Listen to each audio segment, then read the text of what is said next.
Welcome to, oh, anyway, welcome to Astrotalk, Traditional Astrology, today with a very special guest from the United Kingdom in Newport. Welcome, Philip Graves. Thank you very much, Volker. Thank you for inviting me onto your Astro chat. It's an honor to be here. It's very great to have you, and we start with the legal parts to get it out of the way. Copyright. I have only the right to publish the respective conversation today with Philip Graves, uncut and unedited on freely accessible video platforms, no paywalls. And on my homepages, my guest has the right to shorten, edit, or add to the MP4 file, which I will send him via Swiss transfer as he wishes, and to publish it on his websites and video platforms on his YouTube channel according to his liking. Is that okay with you? That's absolutely fine. Thank you. So we can get rid of that. Okay, as always, we come back to the special talk site later. As always, we start with the biography.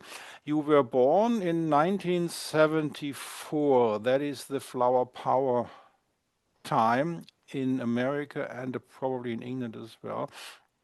Mhm. This is northwest England, right? Shropshire. It's close to northwest England. Technically, it's part of the West Midlands, but it's kind of right on the border between really three regions. North Wales is just across the border. Um, the northwest corner of the West Midlands is where it officially lies, and then there's the northwest of England, just a little bit to the north. So it's a sort of mixed region, really. So before we start with yourself, you are the great nephew of the poet and novelist Robert Graves, and your father was Richard Percival Graves. Could you elaborate on your family background? Certainly, I come from at least my father's side of my family is quite literary. My great grandfather on my father's side was a poet and inspector of schools called Alfred Percival Graves, and he had about eight or nine children. I forget the exact number, over two different marriages. And Robert was the one of the elder brothers of my paternal grandfather, who was called John Graves. And so I believe that Robert wasn't the only one in his generation of that family who had his own literary pursuits. I think there were one or two others as well, but their works are more or less unknown except to historians today because they were better known in their time, whereas Robert's fame endures. Who is Robert Graves? Did he do? He was, first of all, he was a First World War poet as a young man. And he then became very interested in mythology. And so he wrote a very well known book called The Greek Myths.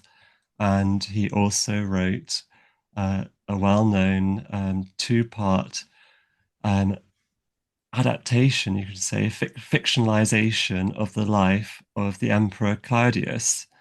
So that the first book was called I Claudius. I sort of anglicized to Claudius, but I think it would be pronounced Claudius in Latin. And the second, Claudius the God. And together they were then made into a TV series starring Derek Jacobi, and quite a lot of people have seen that. And that was just called I Claudius. But I think he's probably known for a mixture of his poetry and his work on myth to this day. Okay. Now your father is also, would you say, well known? He's not nearly as well known as Robert, but he did for about 20 years have a career as a biographer, spanning his first biography, which was of T.E. Lawrence, called Lawrence of Arabia and His World, and that was published in 1976, through to his last, which was of I think it was his one of a Welsh writer called Richard Hughes, and that was published in 1995.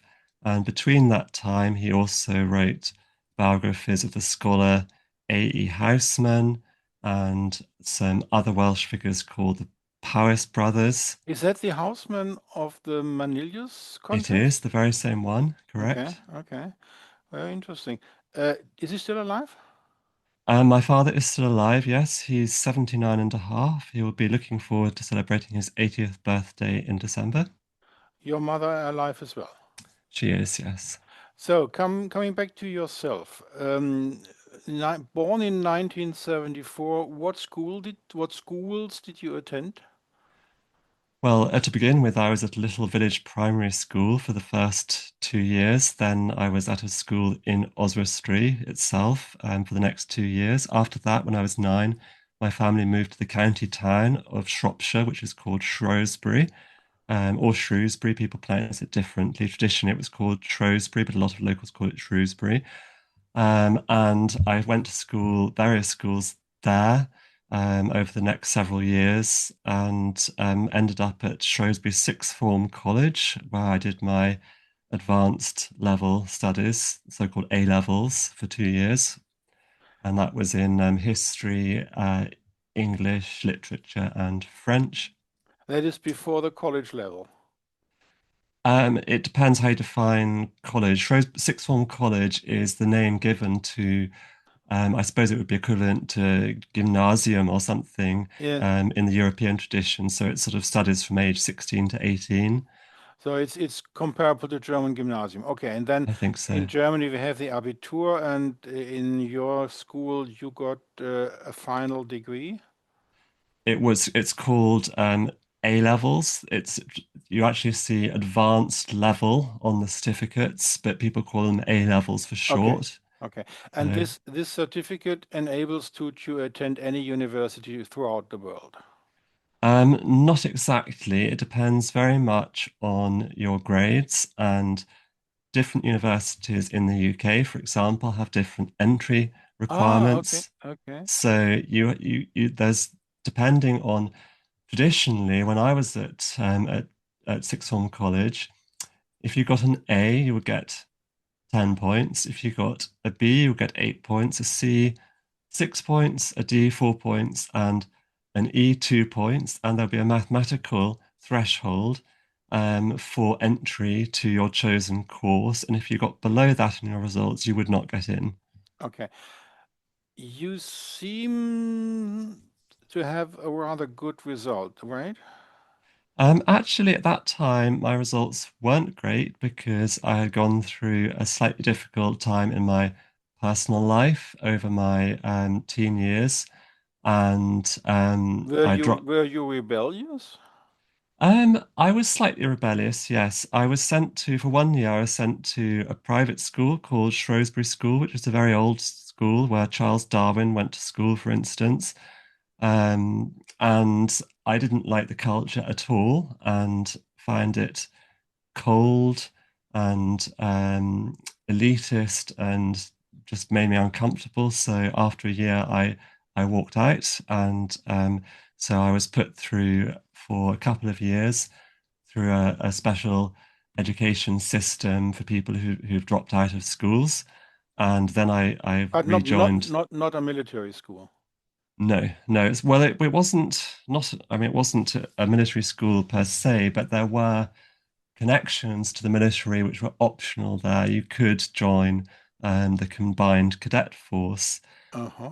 At a previous school, I'd been at a previous school where it was compulsory to join the CCF, as it was called, and I had been part of the RAF as at the age of 13 to 14 through that connection. But that was when I was with my mother in another town. And then I moved back to be where my father was based, which was in Shrewsbury. And that's why I went to Shrewsbury School for a year then.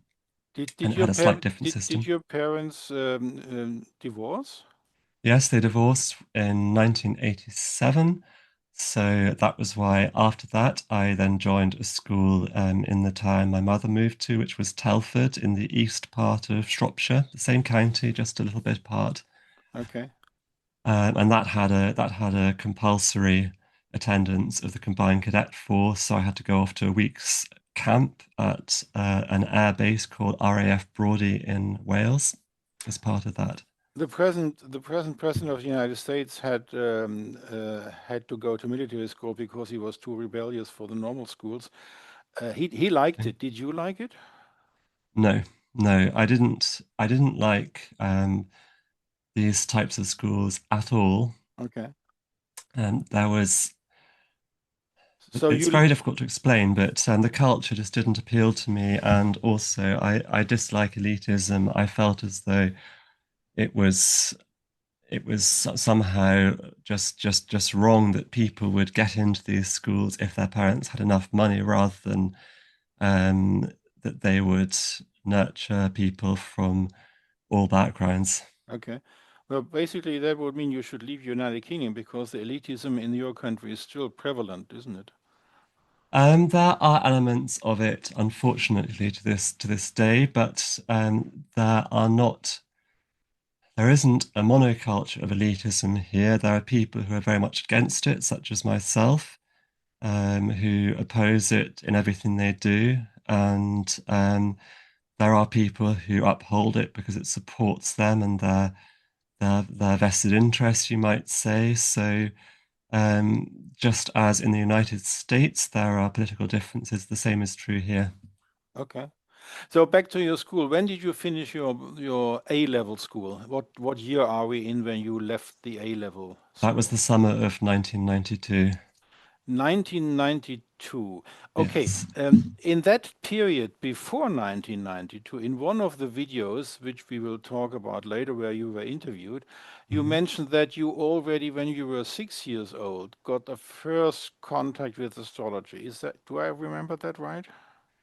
I don't think it was when I was 6 years old. Well, long before 1992, to just put it this way. I had an initial familiarization with media astrology when I was probably about 9, Yeah, when okay, okay, yeah, okay. yes, when Russell Grant began to do regular forecasts on TV AM. I'd heard of astrology before then. People used to say, "Oh, what's the difference between astronomy and astrology?" And they would try to define it. It was a kind of meme.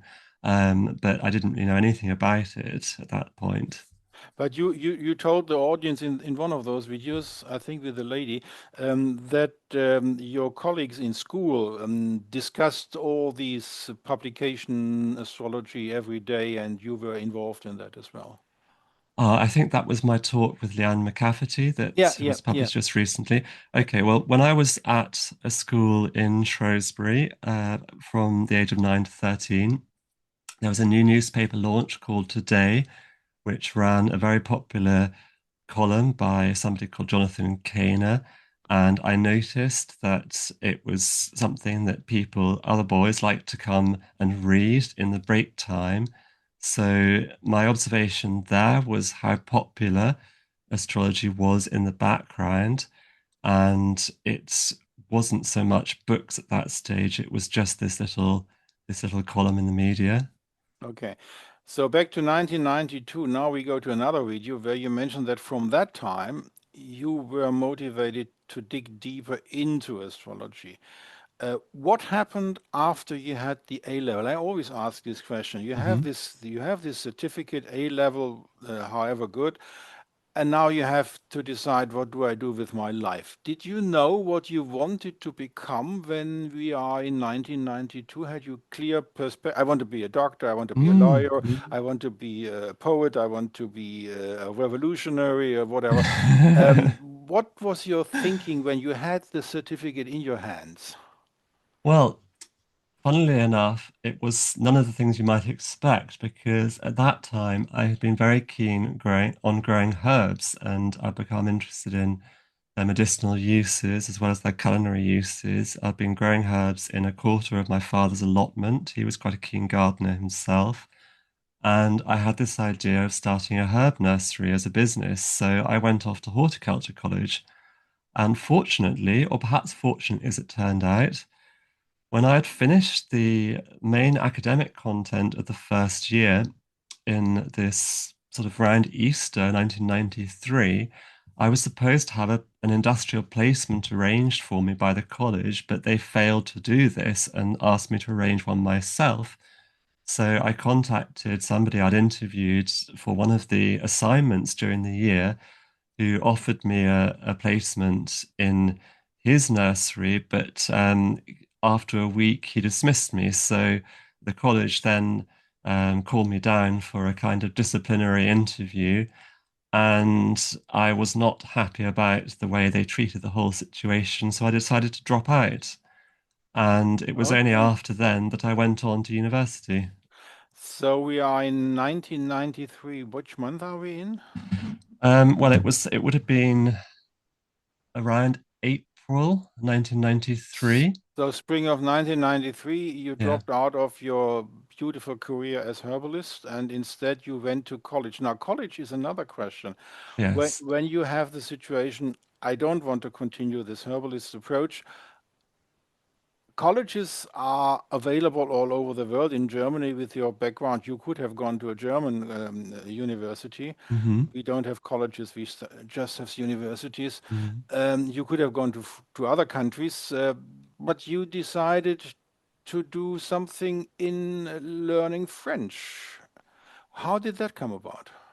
Well, it was partly by accident because I had become very interested in philosophy during my time at A level, studying my A levels, and I'd attended a sort of part-time course on it. So I had first wanted to study philosophy at university, but unfortunately, by the time I applied, there was a system called clearing, which you have to go through if you apply late. And by the time I applied, I couldn't get a place on a philosophy degree. So I simply pragmatically looked at the fact that my best A level result was in French, and I decided to apply to study French instead. And so that's what I did. And that was the University of Hull. It was, yes. And that is not a normal college degree. This is a premium college degree. Is that right? Well, it's called Bachelor of Arts with Honours, which means that it is well, it's basically a standard university degree, but there are I think there are degrees which don't have honours. If you have honours, that means that you're graded, and the majority of university degrees, I would say, are like that, but there are some that aren't.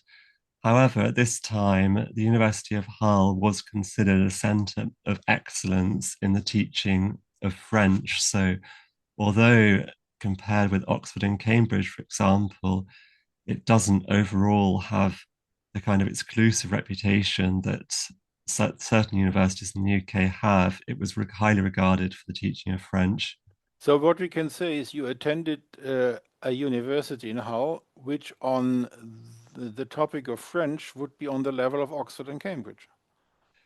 I would say it would be of equivalent quality, Okay. certainly, How long at was that the time. studies in French in Hull? Well, it was a 4 year program, of which the third year had to be spent abroad in a French speaking country, either France or Canada. And there were various choices connected with that, but the only academic requirement in the third year was a 10,000 word dissertation in French. And the other 3 years were all taught programs. And which country did you choose for the abroad stay? I went to France Where, where where, I where, was where in France? It was a town called Belfort, which is Département 90, the 90th department of France, which is in the east of France, quite So close to the border with Switzerland. I was just saying you were close to German-speaking countries. Okay. I was indeed, and actually, because Belfort is quite high up, it was fun because I could get German local radio from my room. I could listen to Radio FR1 from Freiburg Okay. very easily from there. Okay. And what happened in that French town? I joined as an assistant. There's a national scheme for the recruitment of native English speakers in French secondary schools. So I was an assistant in a very big academic campus, which combined two different lycées, one of which was a lycée technique, and the other was a lycée professionnel.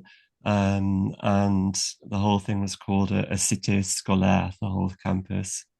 In those days, the education in those lycées in France were very high class. Did you experience it at that?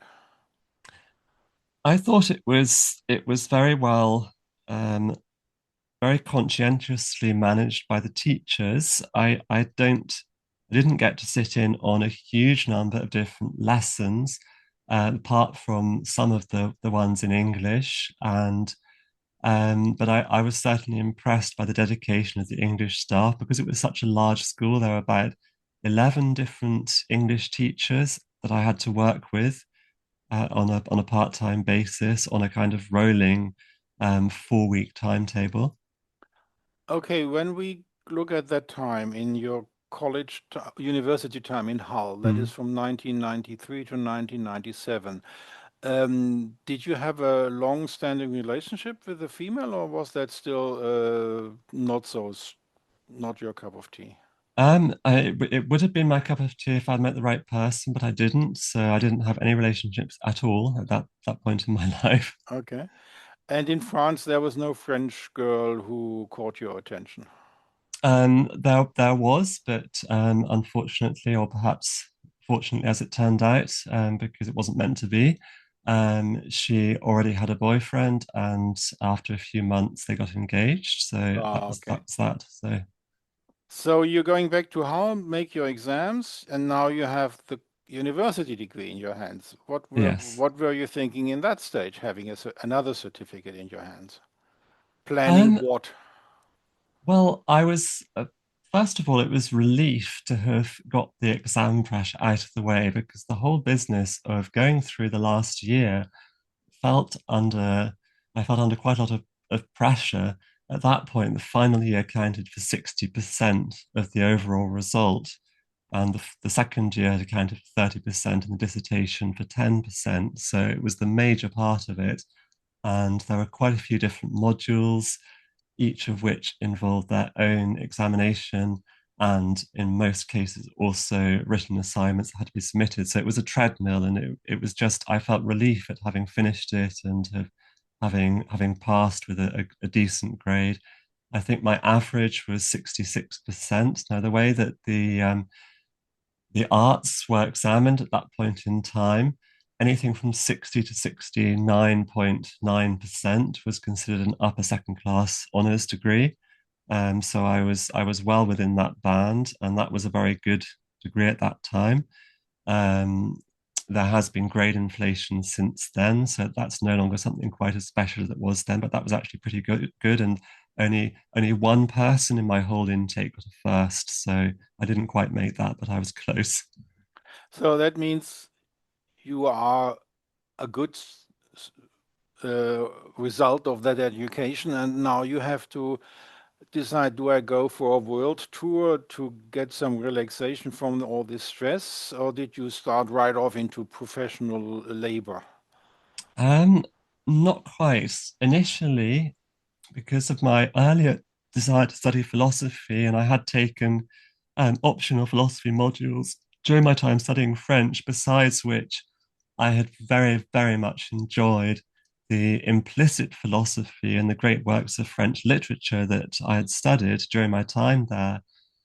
I did apply to do a higher level philosophy degree at Oxford University, but I was not picked to join that. So I had to think again.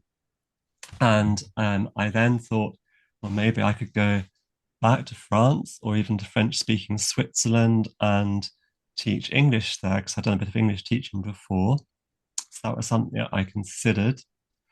But I also had ambitions at that time to record songs I'd written, and I wanted to take the popular music line further if I could. So I was trying to work out how I can balance that realistically with approaches that are actually going to give me an income. And it was difficult. The first couple of years after that, I applied to various things I didn't get. For instance, I applied to the civil service fast stream development program, and I did go to the 2 day interview process they have in London for that, but I wasn't selected. So again, back to square one. And I was getting all these signals from graduate employers that I wasn't a match for what they wanted, apparently, perhaps because I'd become too philosophical. I wasn't living in the so much in the real world of business and commerce that a lot of employers expect, and even the civil service and didn't pick me. So I thought, well, perhaps this just isn't what I'm cut out to be, which it wouldn't have been what I wanted to do anyway. So it would have been what I did just to earn a living while trying to pursue other things. So ultimately, I ended up going back to college to study sound engineering for a year. And during that time, I did record several of my own songs and work with other musicians. And that What year are we in now? 1999? it was in 2000 that I finally started. I did, well, actually, in 1999, that's a good point. I did start a sound engineering course. I was in Scotland at the time because my mother was working up there. So I started a course in Glasgow. But as fate would have it, it was cancelled on the first day. They got a phone call from the validating body that they wouldn't validate their course. So I was that ended. And towards the end of 1999, an aunt of mine in the city of Bristol in southern England offered for me to stay with her for a while. So I eventually decided to take that up and then got onto a course studying sound engineering in Weston-super-Mare, which is a daily commute, an easy daily commute from Bristol in 2000. And did you finish that? I've completed the first year, Okay. and at that point, I then, summer of 2001, I got involved in the online astrology community. Okay, And sorry, now we're going with small steps. Go back to okay, 1997. yeah. Before you finished your university education, in one of the other interviews, it could have been with Chris Brennan, I'm not sure, you Mm. mentioned that you got more into astrology besides this former experience. You started to dig into astrology. That was in 1992 already? No, that was in 1995. Okay. It was initially when, in the summer of 1994, I discovered a copy of Linda Goodman's Love Signs sitting on a coffee table somewhere, and I became very It interested. was when you were on vacation with your mother and you didn't want to watch TV, wasn't it?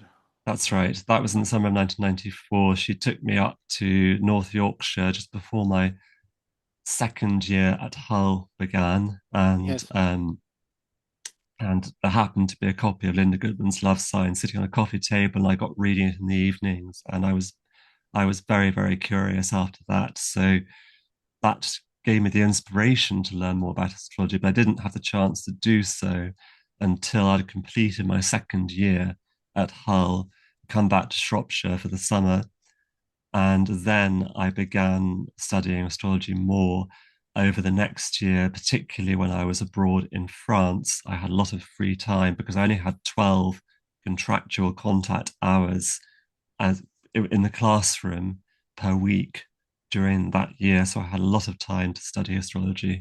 Now, you being in France, which had a lot of French astrologers, André Mm, Barbeau comes to mind, and yeah. other famous people from French astrology background. Did you contact this community in France of astrology, or did you stick to the English books you brought with you? At that point, I was still just beginning to study astrology properly. So I didn't feel that I was ready to make contact with any Oh, professional astrologers. So I just studied from the books I bought during the year, or was given by a friend of my father's initially. And most advanced book I had during that year was Parker's Astrology by Derek and Julia Parker. So that was as far as I got until I came back from France. okay. So you're still on a level where Dane Radia and Liz Green are not in the picture. That's right. I hadn't read any of their books. I How think about the London Lodge of Astrology and the Faculty of Astrology in London and the Center for Psychological Astrology with Liz Green in London? Did you have any contacts to these institutions in London? no, none at all. I'd never lived in London, and at that early stage, as I was just a beginning learner, Okay. and I also knew that I had my dissertation coming up in the summer of 1996 that I had to do, which was going to be a lot of work, plus my final year at university.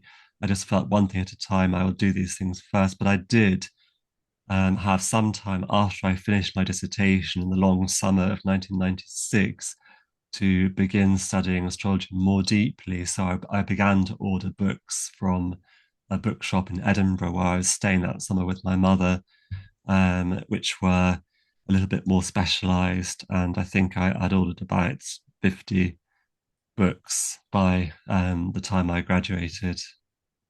So basically, you are a self-taught astrologer with books. And Exactly. even though you didn't attend a long distance course with the faculty in London or with this Center of Psychology, or so, you never thought of buying a course, long distance course. But nevertheless, in 2001, you joined an MSN, that's Microsoft Network, or was it? Correct. Yes. There was How a. did that come about? I mean, you are still not a proficient psychological astrologer, put it this way, because you didn't Mhm. read those books and you didn't buy the courses for these psychological astrology. But on the other hand, you read a lot of books.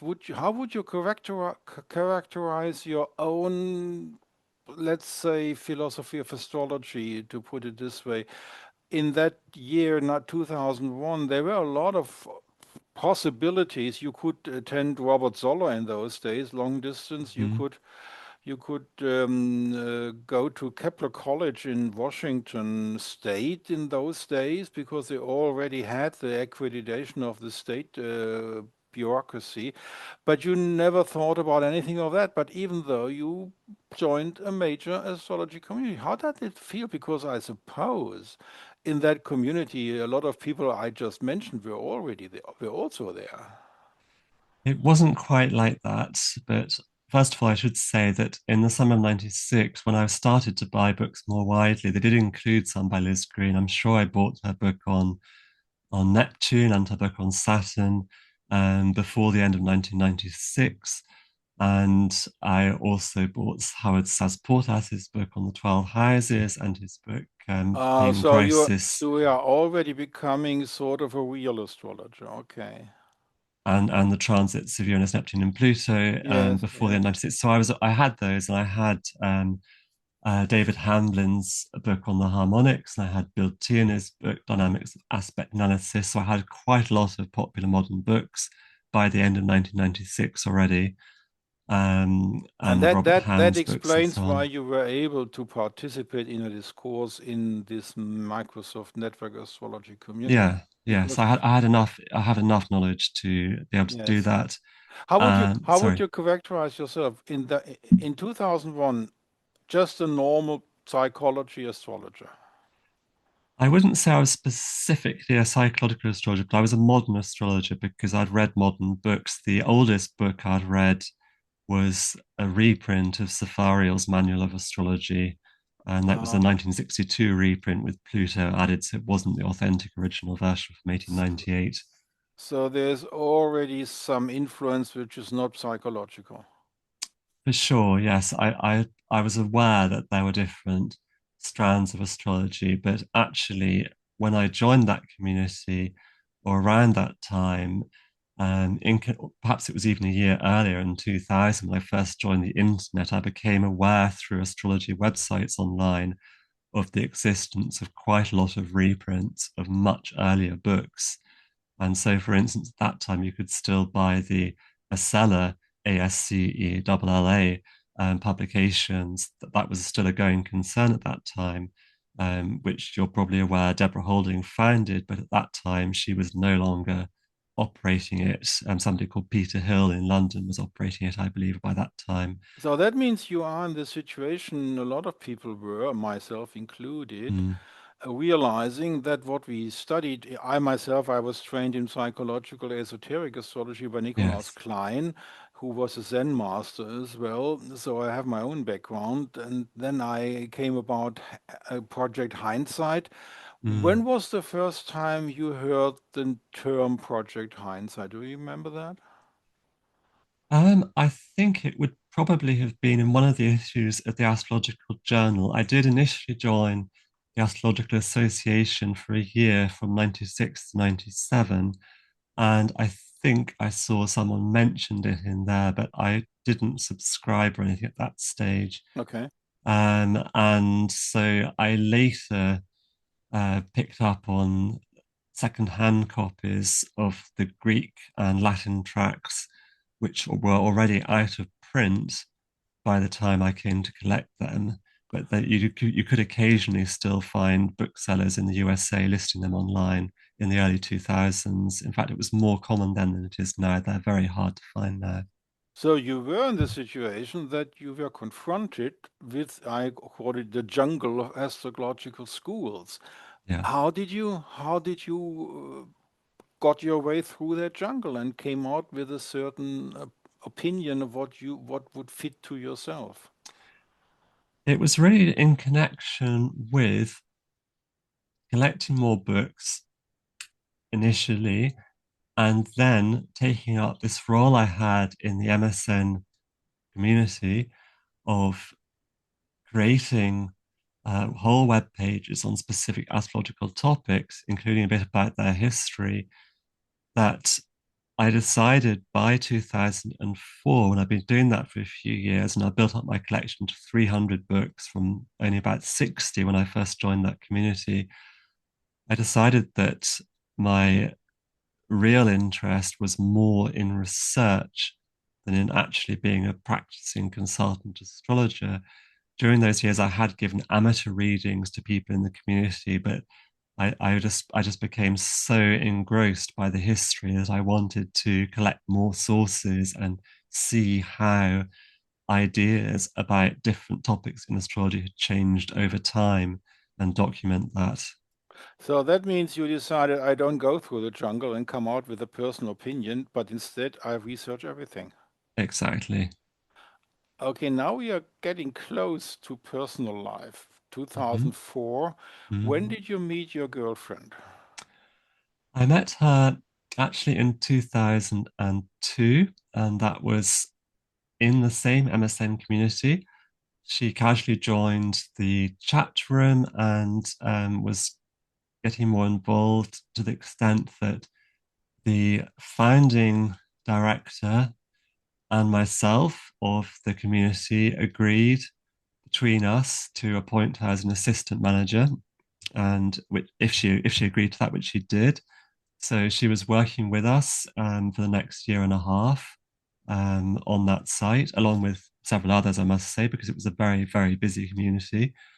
And in early 2004, I asked her out, and at first she was very hesitant, and then she changed her mind and agreed to meet me. So she came out to visit me in the UK just before Easter 2004, and we got on very well in person, just as we had done online, and we got Did together she as a couple. did she do this MSN work from Sweden? Yes, her contributions she would have done from Stockholm, where she lived. That's right. But she was mainly helping with things like supervising the chat room Okay, and so just she had generally. to travel to England to meet you. That's right. Yeah. And now coming back to how to earn a living in these MSN times and before, Mhm. how did you earn some money not to starve? I did agency work in Bristol mainly. What is In that? Brit- What is agency okay, work? agency work in Bristol's quite a large city, and at that time there were various employment agencies in the city centre. There probably still are some, where if you didn't want a permanent job with all the associated career commitment, you could take a proficiency test that showed that you were literate and numerate, and then apply for temporary work. So I did that on a repeated basis, and I got various jobs that way. So you Um, didn't get rich of that. no, no, I know. I was at that stage. I was on a very, very low income, um, really right up until I moved to Sweden. Okay, so you meet your girlfriend in England, and then Yeah. you get married in 2004, right? Not straight away. I went out to by common agreement to join her in Stockholm in the summer of 2004. And at first, we were just living together and working on a work of fiction together. And I then came back to the UK after a few months to work for several months, again on a temporary basis, actually in a horticultural nursery. So I was using some of my horticultural experience finally to earn a bit of money to save for our wedding. And we got married in England in June 2005. And now my intriguing question. Somehow you Mhm. got into a very small town in Sweden because your wife obviously said, "No, England no longer for me. You have to come with me." Was it like that? No, it wasn't like that. I did move. I mean, we moved back to Stockholm straight away after I was married. So from 2005, the summer onwards, I was based in Stockholm with her. Okay. And unfortunately, after 4 or 5 years, she felt that it wasn't working out between us. And so she asked me to leave. And that was when I moved to the countryside because when my belongings had been moved from the UK to Sweden, they had been moved to her stepfather's house and he lived in the countryside. And so that was basically my base with all my things in Sweden when I wasn't with her. So she phoned him up and asked him to meet me at the station, basically, and then said I had to book a ticket and go. Was there a reason why she didn't want to continue the marriage? If you want to talk about it, it's personal. You don't have to answer that. I mean, it is a bit personal. I would rather not go Okay, so into so that you're here. in the Mm, countryside in Ravensbrück. That's that's a right. small. That's 150 people, right? It's about 150 now. At that time, it was only about 100. It was at a low point, but it's been expanding again. And it's actually a beautiful village. I don't know if you've seen pictures online, but they have this old, they had an old sort of iron foundry there, and they still have these lovely old buildings in the center. It's very scenic. Now this is intriguing. You are a British guy, an English guy. Yeah, In the countryside of Sweden, you must have loved the little town in 2010, and it took you 6 years before you moved back. What did you that's do? right. What did you do in those 6 years? Well, first of all, I had to find my own place to live. And so that meant basically getting the cheapest rental apartment I could. Um, and that was in the same village as my ex's stepfather, which meant that the cost of actually moving my stuff out of his house, he gave me a deadline to leave his house by the end of 2010. So I had to move all my things out by then, which gave me very short notice. And it just made sense to move them locally if I could, because that would be cheaper. So I moved into this little apartment in the same village and I started to look to the county town of that county, which is called Örebro, for possible routes into employment. I found it was very difficult to get a job. I did do a 1 month unpaid work placement in a small supermarket in Örebro towards the end of 2010, just before I had to leave my ex's stepfather's house. But then after that, I applied to study Swedish to a more advanced level in the hope that that would give me a better chance of getting a job in Sweden. And that And that then, that wait a sorry, minute, wait a minute. Yeah. You have no real income, and you wanted to go to college again. Yes, partly because I needed a job in Sweden if I was going to stay on there. I wanted to stay on in Sweden because I had a 4-year-old daughter in Stockholm. Oh, your daughter was with your ex. That's Okay. right. So it felt like the responsible thing to do to stay on in Sweden for as long as I could. Yes. So I found out by talking to a sort of citizens advisory service in the county town that if you studied Swedish to an advanced level full time, because it made you more employable, you could get a kind of partial grant, partial loan. So you didn't starve, you studied Swedish with a grant. Okay. I did starve until I started the course, and I was actually in hospital for 3 days just around the start of the course before my first income came through because I had so little income Okay. and so little savings. So Would you it would was you say that this is the lowest point in your life up till now? it was the lowest point for my health for sure, and just having reached the point that I more or less collapsed because I obviously had become malnourished from Yes, yes. trying to get by on little except for potatoes and rye bread for until my first income from the Swedish Student Loans Authority came in, had precipitated this, and they did a whole lot of blood tests when I was in hospital, but they found there was nothing fundamentally wrong. And the doctor's opinion was just that I was severely underweight at that point, and so the suggested remedy was to eat more, and it was as simple as that. So we are now in the year 2011. Correct. Yes, that would have been it would have been the late summer, early autumn 2011 that I went back to college to study Swedish full Where time. where was it college? It was at Convux, which is the further education centre for adults, in which is they have these all over the country, but this was the one in Örebro, which sadly has been in the news for rather awful reasons in 2025 because it's changed campus since then. But there was a shooting in the early part of this Oh, year. okay. Okay. So how long did the education on the college last? That was for 2 years. I did that full time. So 2013 you got the certificate, okay. Well, I got certificates. It's modular. I got certificates throughout once every semester.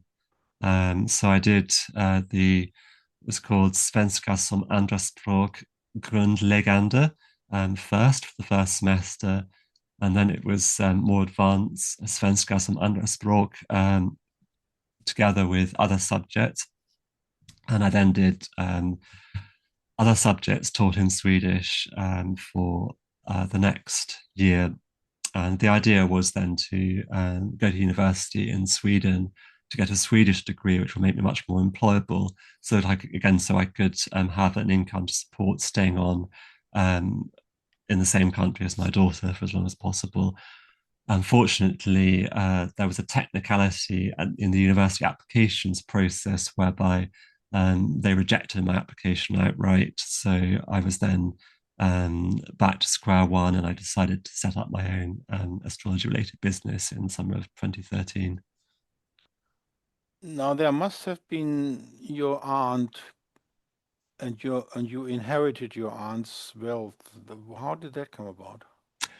No, not my aunt's. I didn't know, not all of it anyway. Oh, from your I grandmother. Oh, you had. Yes, I had a my maternal grandmother um, was one of 5 daughters who were heirs to um, the estate of their father, who had been an industrialist in the southwest of England with mining interests. And so quite a lot of money had come down to those 5 daughters. And my grandmother, in turn, had 4 children, and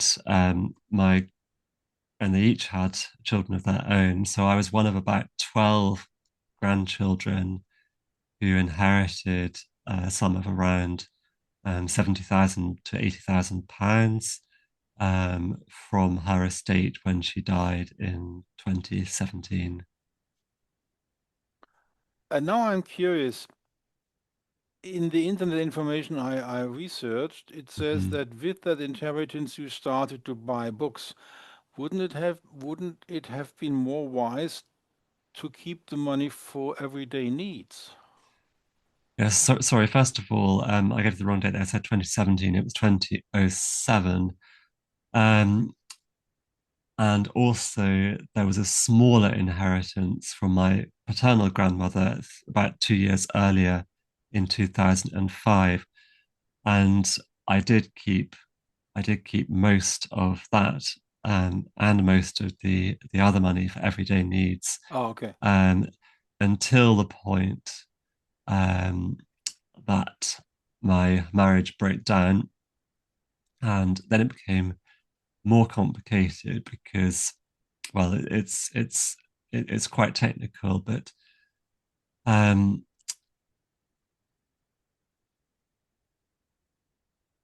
there was a an issue related to my ex-wife's status as being disabled because she has a neurological condition. Oh, we don't have to Um, go into that. no, Let's skip but that part. Come back. okay, Let's well, we got a sort of impression that you are not the rich guy who can buy hundreds of books, but somehow you managed still to buy some new books in Sweden. yeah, You even bought yeah, some German books, I believe, from Sweden. And then somehow you changed your goal to stay in Sweden and go back to England. Do you want to talk about that? sure, yes. Well, it wasn't actually my own choice at the time. From 2013 to 2016, I was supporting myself mainly from um, this small business I had of scanning books I collected and selling DVDs and CDs of the scans, but it wasn't a high income. It was a very niche business. So I was also partly supported by a rental investment my mother had on a flat in Bristol. And she pulled the plug on that in the summer of 2016, which meant that staying on in Sweden beyond that was no longer sustainable. And in connection with that, my brother offered me a job, so I pretty much had to take it up because I could no longer afford to stay on in Sweden from the summer of 2016. Your daughter must be now 12 years old, right? Yes, Yeah. she was 12 in Yeah. April 2026. No, S- 10, sorry, 10. So where did you go back in England? Which town did you move to? That was to Bristol where my mother lived at the time. Okay. So And now the question again, how do you live? How do you not to starve? I was offered a job by my brother in his business, which was a web marketing business, Oh, and okay. I took that up. So I thought that I had to do that because I had no real choice other That than was a that. 9 to 5 job? Yes, it was. All week. That's well, no, not initially. Initially, it was for 3 days a week. He wanted to kind of test me out, and he was happy with my work. He gradually increased it then to 4 days and finally to five over the next few years. He was your brother. That's right. How was the salary? Was it exploiting or was it a good salary? It started on £10 an hour, which was just above minimum wage, and he Yeah. did offer me pay rises every year over the following So he years. wasn't he wasn't a brother in the connection as an employer. Um, exactly. No, he's very businesslike about his employment role. He has an Okay. natal moon in Capricorn and at Okay. least one planet in Virgo as well. So 2016, you start 9 to 5 jobs in Bristol, that's right. 3 days a week, 5 days a week. How long did you work with your brother's firm? I worked for the next. Let me think. What was last year, 2024? So it would have been 7.5 years until I ceased to be an employee formally in the spring of 2024. But I did gradually bring it down from 5 days back to 3 days before I gave it up completely. So basically, we are at the stage that your bread and butter job lasted till 2024. That's right. Yeah. And now we're coming to your real calling, if one wants to say calling, Yes. to what you are doing nowadays, which is doing a library. When did it change for you from buying books for your own personal research to I want to create a library which is more than just for myself? Um, I think that probably happened in 2004 when I first registered my domain name, Astrolearn.com, and I had this vision for this research project, um, which had to some extent take a back seat over the next several years because for the next several years, my priority was my series of novels with my then fiance and then wife. Um, which and she withdrew her cooperation with that when she decided that our relationship was over. So at that point in 2010, the library and research project then became uppermost in my mind again from then onwards. But it was a kind of on the back burner from 2004 onwards, I might say. One would think that somebody who has so many astrological exposure and is Mhm. not rich, he would Yeah. think of doing some client work just for earning some money. You never thought about that. Um, I mean, I did consider it once or twice, but it wasn't my priority first of all. And well, first of all, when I was in Sweden, I went along with my wife's wishes for most of those years for the years I was with her, and her priorities were this series of novels. So, and also to some extent helping with my daughter after she was born. She needed a lot of help with that because of her condition, limiting the amount that she could cope with. So there wasn't really the time or space for me to do that. And then after I moved out, my immediate priority was making sure I had enough income to survive, and that was why I went back to do this full time study for 2 years. And when that was finished, and I didn't go to university in Sweden, I was just totally focused on this scanning project after that. So I'm somebody who probably works best doing one thing at a time in a concentrated way and not trying to diversify too much.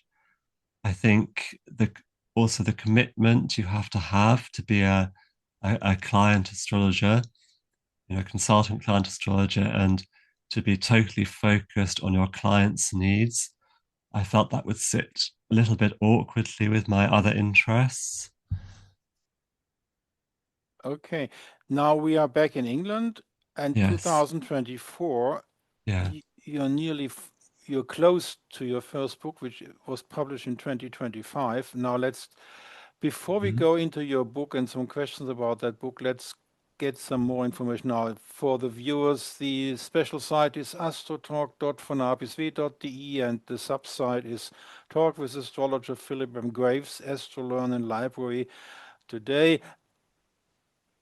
Chris Brennan, in his talk with you, called you an astrologer. Would you agree on that term, that you are an astrologer? Yes, I am, because I did study astrology properly and practice Oh, it, okay. even though I don't do professional consultations. So you are practicing astrology in your free time, not with clients. That's right. Yeah. Okay, now we have the homepage. We come back to the homepage later. There's a lot to see here and a lot to buy here and a lot to learn here. We come back to this later. You have a YouTube channel, and I was rather surprised. You have four interesting video interviews, but none of those interviews is on your personal channel. There is only on the interviewer's channel. Why is that? And that's probably because I was happy for the interviewers to host them, and I didn't think of asking them for a copy of the source file. And Well, that will be different with us today because you get the MP4 and you can work on it, or you can just publish it on your channel because my channel is a niche channel. You have to realize that. thank you, Uh, Volker. okay, for the viewers, this is by far the most interesting interview Philip Graves gave to the these people, and I take off the sound. This is the Ad Astra project, which is an academic project run by, in those days, Helena Avila, who has deceased, unfortunately, and Luis Ribeiro. Are you still in contact with Luis? Yes, I am. Yes, he's a good friend. This is a very interesting video, and I have to do it in English because most people won't speak German. Okay. Um, how did this come about? How did you get in contact with these are two practicing astrologers from Portugal. Yeah, They learned with Robert Zoller and Sue Ward the yes. horary part, and you have to get in contact with Portuguese people to do this, or did they approach you? They approached me. In fact, it's one of the fortunate things from, I suppose, from having networked on Facebook with other astrologers for so many years. And I think I've built up a little bit of visibility that way to the point that eventually quite a lot of people who are more serious researchers rather than just running their own little client businesses have come across something about me. And if they have a research interest, quite often they do eventually approach me. I'm not an outgoing person, I have to admit. I've never been an outgoing person, so I don't often make the first contact with people. Okay. But I think Helena probably added me as a contact on Facebook, and then expressed interest at some point after that in running one of these interviews on the Astra project For the viewers, these two channel. people created a astrological school of traditional astrology in Portugal after the training with Suvorde in horary traditional and Robert Zoller's medieval astrology. And after their astrological school, went back to college, both of them more or less historians, bachelor degree, master degree, and they were both working on dissertation PhDs in the Warburg Institute with Professor Burnett in exactly the time they were interviewing you, which was the starting point in 20, it was 2020, wasn't it? In 2020, they started the Ad Astra project in coordination with the University of Lisbon and the Warburg Institute. And the board of the Ad Astra project, an academic project, is rather impressive. All the main academics on history of astrology are there, and in philosophy of science and history of science. Mhm. Um, in our email correspondence between the two of us, I asked you if you have ever been to the Warburg Institute Library, being yourself one of the most famous librarian in astrology contexts today, besides Jen Sart. And you said you have never been there, and you're not really Correct. interested in going to the Warburg Institute Library. Why is that? No, I didn't say I wasn't interested in going to it, but I didn't think it would be straightforward to arrange to actually use it because they have this system Oh, of. I remember. But that is not true because you know Luis Ribeiro and he has the contacts. He could get you into that. I mean, he could do possibly. The other thing is because I'm just constantly busy with my own projects, just taking the time out to go, and also because I've only been back in the UK since 2016, and until relatively recently, I was employed in Bristol. That's grounded me quite a lot, some distance from London. I just Yeah, okay, okay. haven't taken the time to arrange anything like that. But the other point I did mention, which goes back to how you presented it just now, is that I don't think the Warburg Institute has that many sources on astrology that my library lacks. It does have um, some rare, very old books, but it doesn't have, in my opinion, nearly as much as far as modern materials That's since correct, yeah. 1700 And that's correct. as I do here. The researchers stop normally in the 18th century, and then that's Yeah. that. Okay, coming to your other interview. This is Michael Irvine. Okay. How did that come about? Well, I've known Michael through the online community since around 2007. I think I may have emailed him initially, and he expressed interest at that time in the fact that I was building up this collection of books. I probably emailed him because I'd read about his Heart Center library that he still had at that time. And so he was quite curious to hear that somebody in Europe was doing something similar to him. And so he was one of my earlier sort of senior astrologer contacts, you might say, on Facebook before 2010. And so I've known him for quite a few years now. And he obviously, as you will know, he donated his library to the University of Illinois in the early 2010s. So he doesn't have that anymore. But he's still alive and he remains actively interested in how the astrological community is developing and what researchers are doing. So he invited me to have a chat with him for this podcast. So I was very happy to do that. He's still alive? I believe so. Well, he was last time I checked on Facebook, yes. He must be how old now?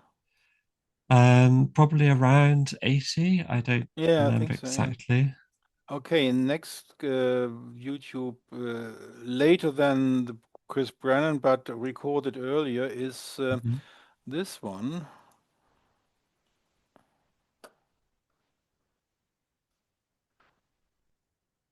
How did that come about? I haven't known Leanne for nearly as long as I'd known Michael, but she connected with me sometime in the last few years on Facebook, and she started this series of interviews with other astrologers, and I happened to comment supportively on one that she published, and she mentioned she would be happy to do one with me too, so I agreed to that. Okay, and now we come to the longest and most connected interview to this book because it is technically it is a video about your new book which was published in 2025. It's That's right. called Technical and Planetary Developments in Astrology: Grave Studies in the History of Astrology, Volume 1. And this is volume one of three volumes, which will be probably published on the same published press, which Yeah, is Revelor in United States. We come back to this aspect of it. And Chris Brennan, after the book was available public, he asked you to do a talk because you had been in contact for quite a while. yeah, But he and yourself wanted to wait. I think you wanted to wait for the video with Chris Brennan when the book was there, and the book is now there, and correct. he was talking with you about 3 hours. And I recommend. I have the book here. I don't know whether it's filmed with my camera on this technique today, but this is the book. Um, and you were talking about, well, let's say at least 2.5 hours about the content on the book and why you did it and how you did it and all the essays which are combined in this book. This book is a book of older texts of yourself, right? Yes, older essays mostly, which were finally edited with a one or two updates towards the end of last year, but they date from 2016 to around 2021. Why did you do it? The Why, book why, or the, why, why do this new book when the old texts are available, weren't they? well, because first of all, the original essays were published all over the place, some in the Astrological Journal, some in Infinity Astrological Magazine, and one was a lecture.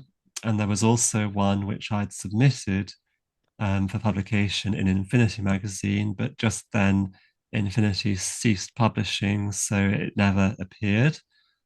And it just seemed to me to make sense to compile my existing essays that were all over the place into a more accessible volume. I was aware also that Infinity magazine, though it was an excellent magazine, and I totally supported Smiliano Gavrancic's efforts. It didn't have a very, very wide reader base. So I think quite a lot of my essays that were published there are still unknown to people in the wider community. And I, I made a proposal, I think it was in 2020 or perhaps it was 2021. It was one of those 2 years to combine my existing essays and lectures into a book. And I approached Jen Zarp with the idea. Initially, I was thinking because she is connected with Sophia Centre Press, that they might want to publish it. And in the event, she offered to publish it through her publishing outlet, Revelor. And it took a few years to come to publication for various reasons, not least of which were her extensive commitments over the last few years.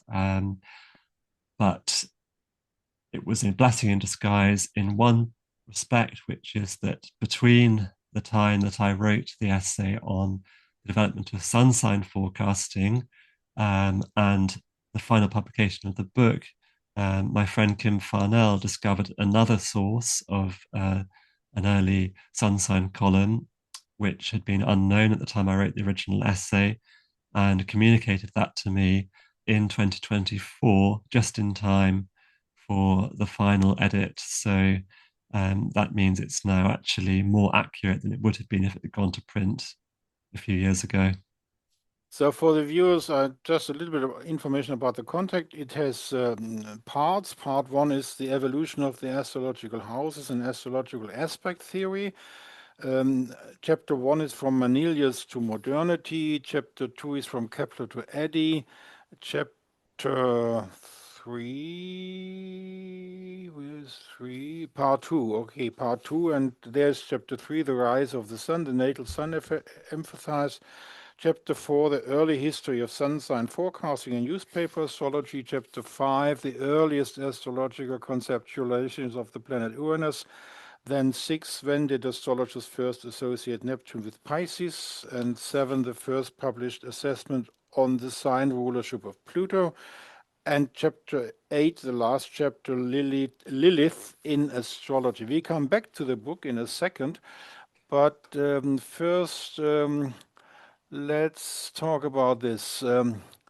Okay, you are friends with Maurice McCann, Yes. like with some other research astrologers.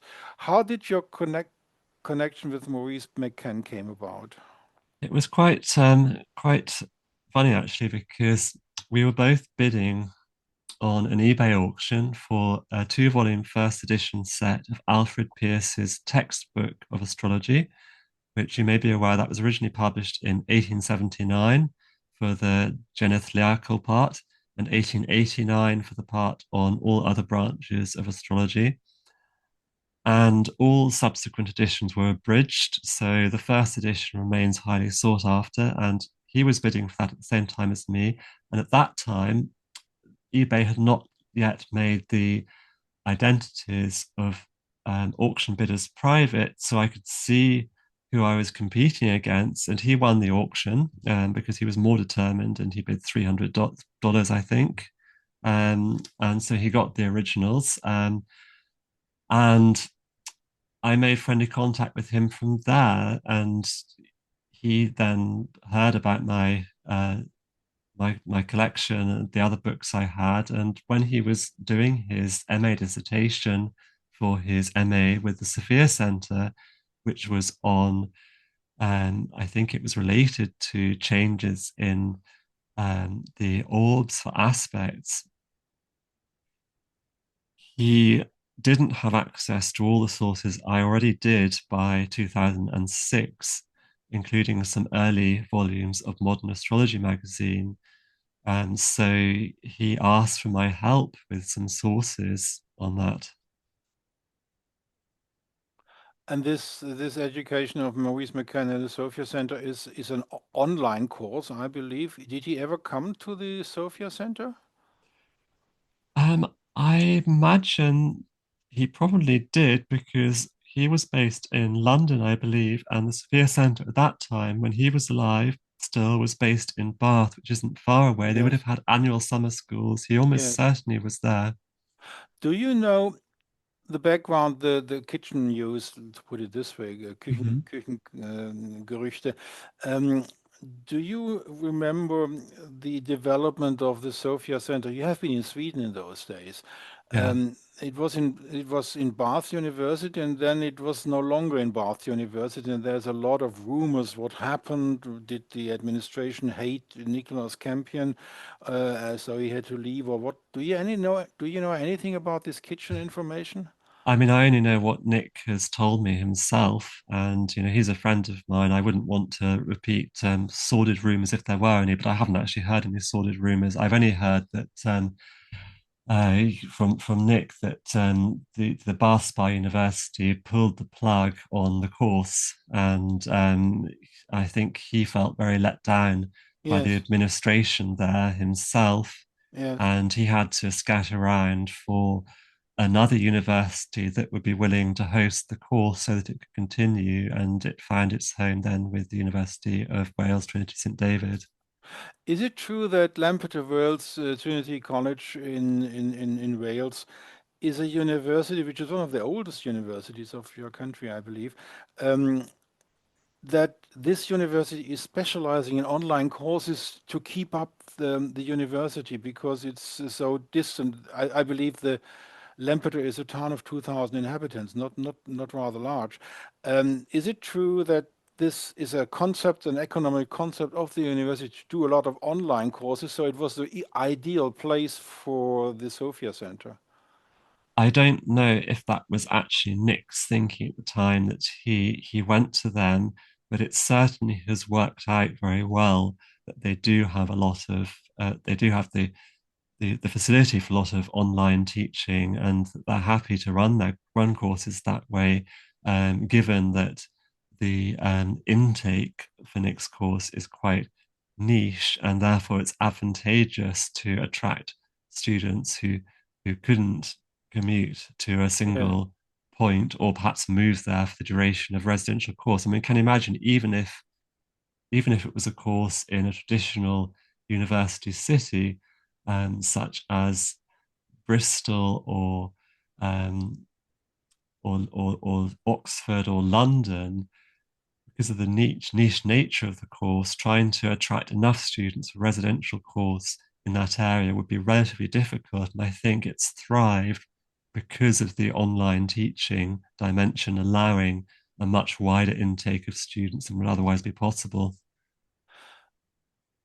Now, one question. You are friends with Nicolas Campion. You're Yeah, friends with Gensart. Both are yeah. affiliated with the Sophia Center. Gensart is even a part owner of Sophia Press Center today, I Yeah. believe. We come back to Gensart in a minute. Um, did it ever occur to you that this might be the time to do an MA in astrology, cosmos and culture and astrology?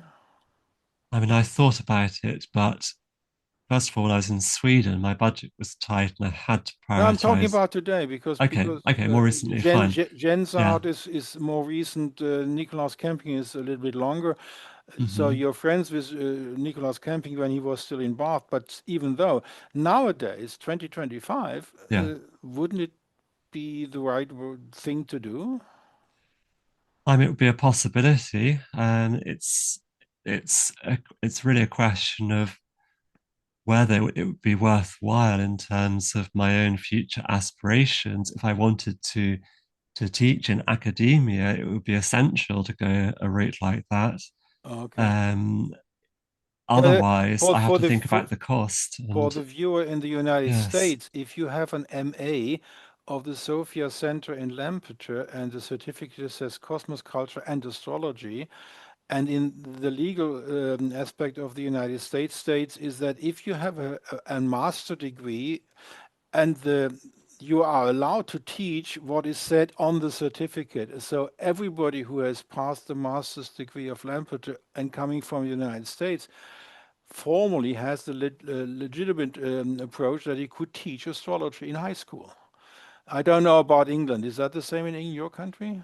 I don't know specific related to the master's degree, but I do know that to teach at university, you would need really not only a master's, but also a follow-on PhD. PhD. So, On university, you need a PhD, but the teaching in schools might be master, might be sufficient. Okay, now we're coming back to the well, book because I have a lot of questions about the book. The first okay. question is, in my opinion, which doesn't count at anything, because I'm a lawyer and not an academic astrology researcher like you are.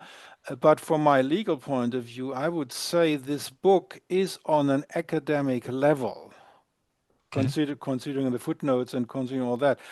So Revelor Press wouldn't be my first choice because there is Sophia Press, which is publishing on academic papers. Right. Did you discuss with Gensart to publish in Sophia Press and not Revelor? Yes, that was my initial suggestion, in fact. And Jen had this idea, though, because I don't remember if at that stage she had already got involved with Kepler College to some extent, or if she planned to. But she had this idea that perhaps it isn't even related to that, but she had this idea that it would be a good book for Revelor Press to publish. And she did also mention, incidentally, that the Sophia Center Press books, first of all, because they're very niche, they don't sell a lot of copies. And secondly, because they mostly serve the career development of aspiring academics who want to have a book published by a university press that supports then their tenure of a position in a university subsequent to that. They don't actually pay the author much, if anything at all, in terms of royalties, whereas Revelor Press has a model of paying royalties to authors, and so she recommended personally that I would get it published with Revelor for that reason. Okay, we come back to Gensart in a minute now. We're going back to your book. Now, I have a critique. Mm-hmm. I love the book, but I Mm-hmm. certainly have a massive critique on one page. Okay.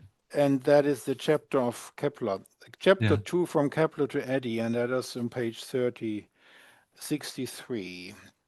Mm-hmm. And you dare to write the amateur astrologer Johannes Kepler. Are you out of your mind? He was no amateur. He was a professional. He had more than 1,000 horoscopes. He was in mail contact with astrologers all over the place. He especially had a friend in East Ostfriesland. How did you come up with this wrong, the amateur astrologer? How did that get into your head? I think because I was thinking from the point of view of his primary area of renown, which was in scientific and mathematical So circles. you are bowing to today's thinking of Kepler because that is a wrong impression. Johannes Kepler was an astrologer first and foremost, and an astronomer second for Rudolf II. And to give the viewers a clear picture, Johannes Kepler was a very heavy professional astrologer. Would you agree? Well, as you put it that way, yes, I agree. And I would be happy to suggest an amendment for future printings along those lines. I was just joking with you. It's not really important. I was just happy to have something to No, prove. that's fine. You know, I appreciate all feedback, and no, you do raise a valid point. I think I was probably just referring to him for economy's sake, as an amateur astrologer, because his reputation is so much in the area of astronomy and mathematics that Yes, yes, yeah. from the point of view of how he practiced in astrology and why he practiced astrology, from the point of view of most academics, I would say, probably today, that would have been a kind of sideline interest of his rather Because than his main that's easy to explain because area. they don't like the idea that Kepler was a professional astrologer because Sure. it Yeah. disturbs the public that this famous guy was an astrologer and he was the astrologer of Rudolf II in Prague, which is the Kaiser Rudolf. But going back to some questions about your personal view of the world and astrology. Hmm. I have the theory that the Grand Masters in assassinating the divine moment of astrology were Ptolemy, Cardano, Kepler, Morinus, Lilly, Alan Leo, Charles Carter, Witte, Thomas Ring, Peter Niehenke, Landscheid, and Gokler, and so on. What is your position? You have all this research in the history of astrology, so you know all these people I just mentioned. You know that they discarded a lot of what is in Vettius Valens, that they got rid of the Dodecatemoria of Manilius, that they don't like the bounds and the decans, and they don't use them. Is this way of putting it into English, the grand masters in assassinating the divine moment of astrology, and people who know what this divine moment of astrology is Geoffrey Cornelius. What is your opinion of these people? Did they assassinate the divine astrology? I think that is probably a too emotive way of putting it because well, assassination, it suggests that they were deliberately setting out to destroy it and so that it would have no life at all. I do think that throughout the history of astrology, there have been individuals who've had their own ideas about how to develop astrology that have gone against the grain of tradition. And these are some examples. They're not even the only ones. I mean, if you're looking at Gorkala, then you have to think about Paul Schwaznar, for instance, as Yes, well, who yes. was a precursor to him, I and can, Karl Ernst Kraft. I can complement the list Yeah. with the book of yourself, which is in the content in chapter 2. We have a lot of people: James Wilson, Zadkiel, Cheney, Llewellyn George, Richard Morrison, Cheney, Frederick Lacy, Robert Cross. This is all in your book that you talk about these Yeah. people. Alfred Pierce, George Wilde and Dodson, Cefaria, Karl Brandler Pracht, to mention. These are all people who, I agree with you, they didn't want to assassinate astrology, but they found it necessary to get rid of a lot of the old astrology, to be modern, to be scientific, especially Peter Niehenke and Thomas Ring, Revision der Klassik. Um, but in the end, they were losing God. They were losing God in astrology. Yeah, and that's an interesting perspective, I suppose. Probably throughout the history of astrology, but certainly throughout the history of modern science, astrologers have varied in their approach to the subject, as you know, and some have wanted to adapt astrology in ways that are compatible with the modern scientific worldview. Others have decided to completely ignore or bypass the modern scientific worldview and have come up with some really more extremely esoteric and unusual belief systems than the original astrologers of the Hellenistic period did. And so I think that it isn't just in one direction that there has been change. There have been these esoteric systems of astrology in modern times as well, which are really quite different from the ancient um, approach to astrology. So I think the fact of the matter is that every astrologer who is motivated to write a book is a thinker on some level and will have opinions of their own. And some of them will be much happier with the traditional uh, manners of the ancient astrologers than others. But there's also been a loss of communication at various times in history of the ancient techniques and even the medieval techniques. For instance, in the early modern period, there was this widespread belief, as I think I talked with Chris on his podcast the other day, that Ptolemy represented the true original astrology, and that all these things, such as the parts and lots, were a kind of deviation um, from the correct astrology, and they therefore sought to strip them all out. So it isn't just in terms of modern science. The rationale has also been sometimes in the past, at least, that Ptolemy represented the original method, which of course is wrong. Coming to your personal view, you are sort of an agnostic in your research, right? You don't Yes, take yeah, positions. So, how do you see the difference between Manilius, um, Dorotheus of Sidon, uh, Firmicus Maternus, and the Arabs on the one hand, and Ptolemy on the other hand? Because there is a difference between Vettius Valens and Ptolemy living in the same century, in the second century, Anno Domini. Um, mhm. you are an agnostic. Are you so consequential that you don't have any opinion who was right and who was not? It depends how you define right or Well, not. let's Yeah, take Vettius Valens and Ptolemy. We yeah, both agree zodiacal releasing doesn't exist in Ptolemy, but it exists in Vettius Valens. yeah, The Dodecatemoria of Manilius exist in the Manilius poem, but they do not exist in Ptolemy, right? yeah, And on the other hand, Firmicus Maternus is saying in each chapter, if you don't delineate the Dodecatemoria, you don't know what you're doing.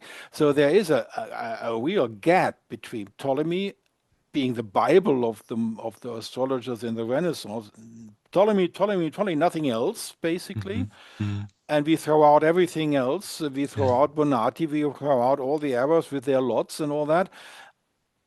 And I understand that you probably need the agnostic approach you have because it would make life more difficult for your research if you had an opinion. Instead, you stay distant as an academic has to yeah, do. You yeah. are in the wrong profession. You should be in university with that approach. That approach is a typical academic approach, as you would agree. Yeah. So even though no personal approach at all, are you really so consequential? If you have to decide, I take Ptolemy or I take Vettius Valens. Okay, well, if it comes to my personal enjoyment of reading the texts, Yes. I would definitely say that I find Vettius Valens far more interesting than Ptolemy. And Vettius Valens has far richer range of techniques, and they're endlessly fascinating to experiment with. Ptolemy was a rationalizer. He he sought to strip astrology down to a kind of core that he thought made rational sense. And it's also questionable to what degree he was even widely enough educated on the astrological tradition to actually be aware of all the other techniques. I don't know for sure whether he had read um, books by, for instance, Nekepsa and Petasiris and Hermes, or the ones that are attributed to them. The sort of forerunners of the Vettius Valens approach, um, or not, or whether he had access to a very limited range of knowledge in the first place, because he was an encyclopedist, and astrology was just one of many subjects he tackled, and he's much better known for things, certainly much better known in academia for things like his work on geography and his star catalogue. And so one might reasonably object to Ptolemy that he wasn't an astrological specialist, and therefore he isn't a reliable source on astrology. Okay, now you mentioned something which is very important for me because I Yeah, have a belief system like many people have. I'm not as agnostic as you are. yeah, Certainly not. I'm a strong believer in Basically, I believe astrology till the 13th century and the rest is rubbish, but that's my belief Okay. system. Nehepsopetus series, we both know there is no real proof that they existed. There is no real document that proves was written by them. How is your belief system about Nehepsopetus series? I mean, I'm evidence led when it comes to historical research. So I think it's plausible. We don't have enough evidence, as you say yourself, because no primary documents, no primary manuscripts from them have come down to us. We can only rely on the hearsay and the second-hand documentation in the ancient manuscripts that do survive about them and who they were, and decide for ourselves how reliable those records, those second-hand records, are. I think it's it is logical to suppose that at some point in ancient history there was a line of astrologers who were particularly influential upon the learning of astrology um, by their successors, and who would therefore have very much set the tone for how it was done before diversification then ensued after that.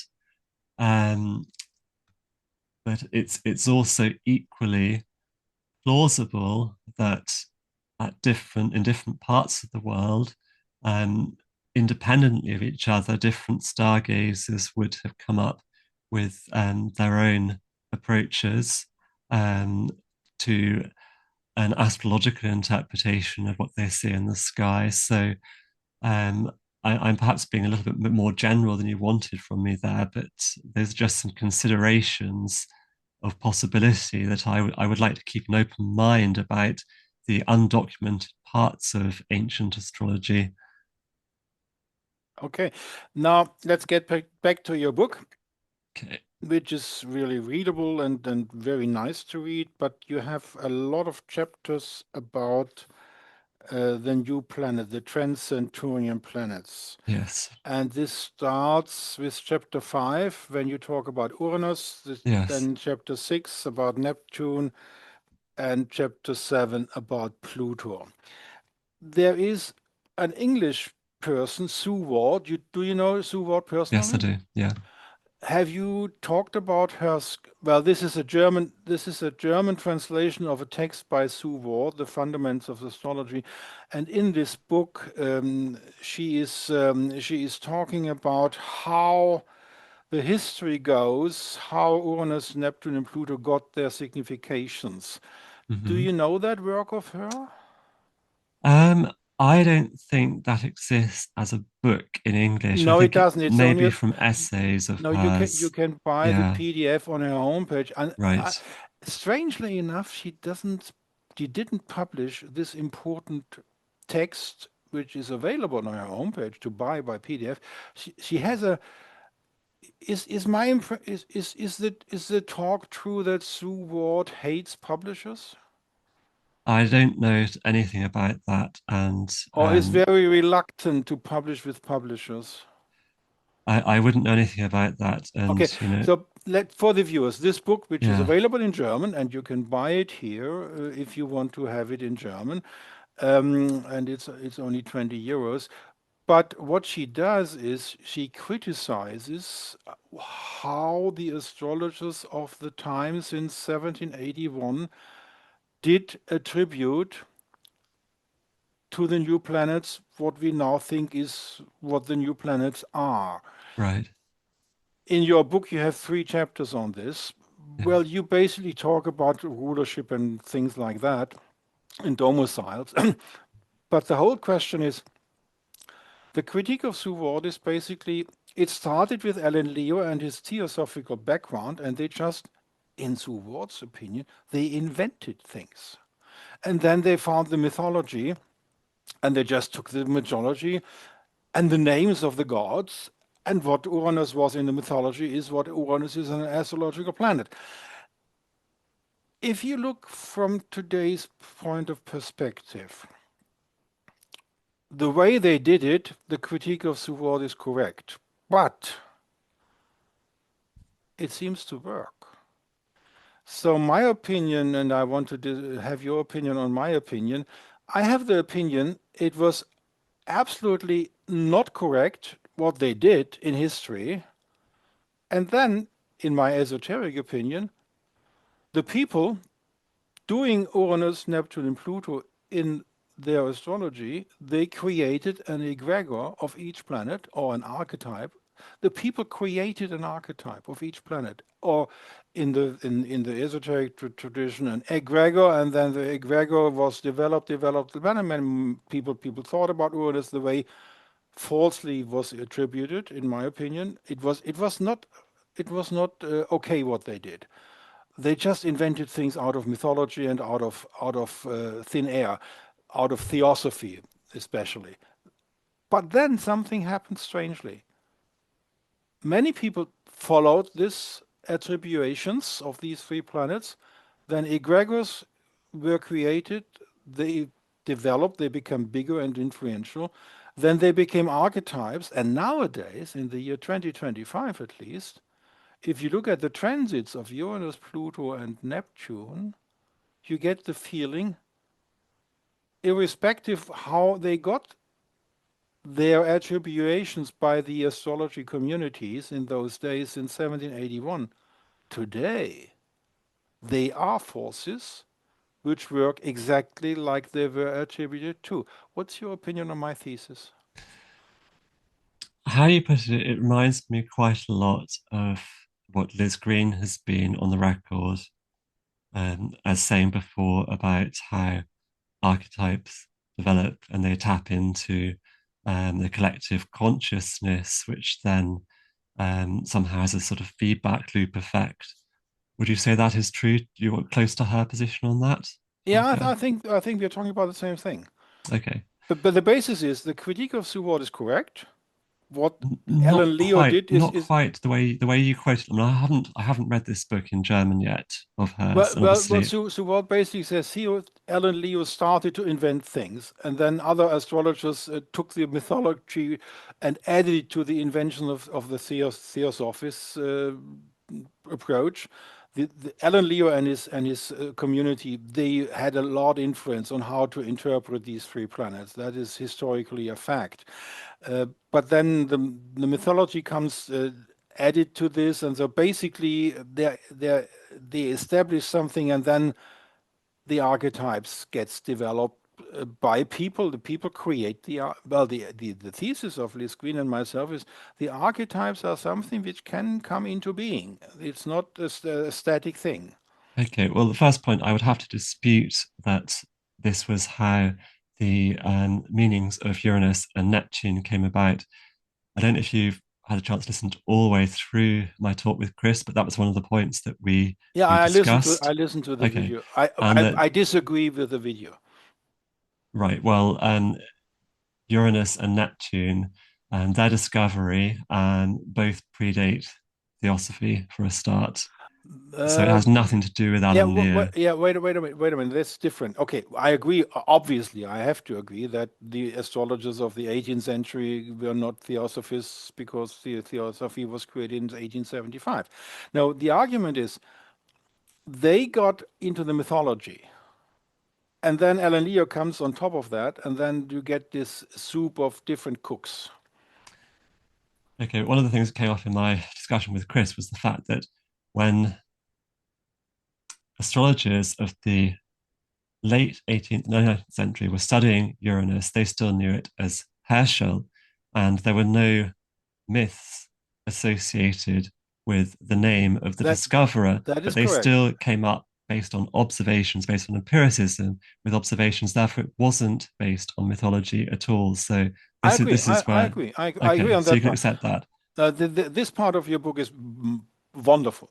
No question about that.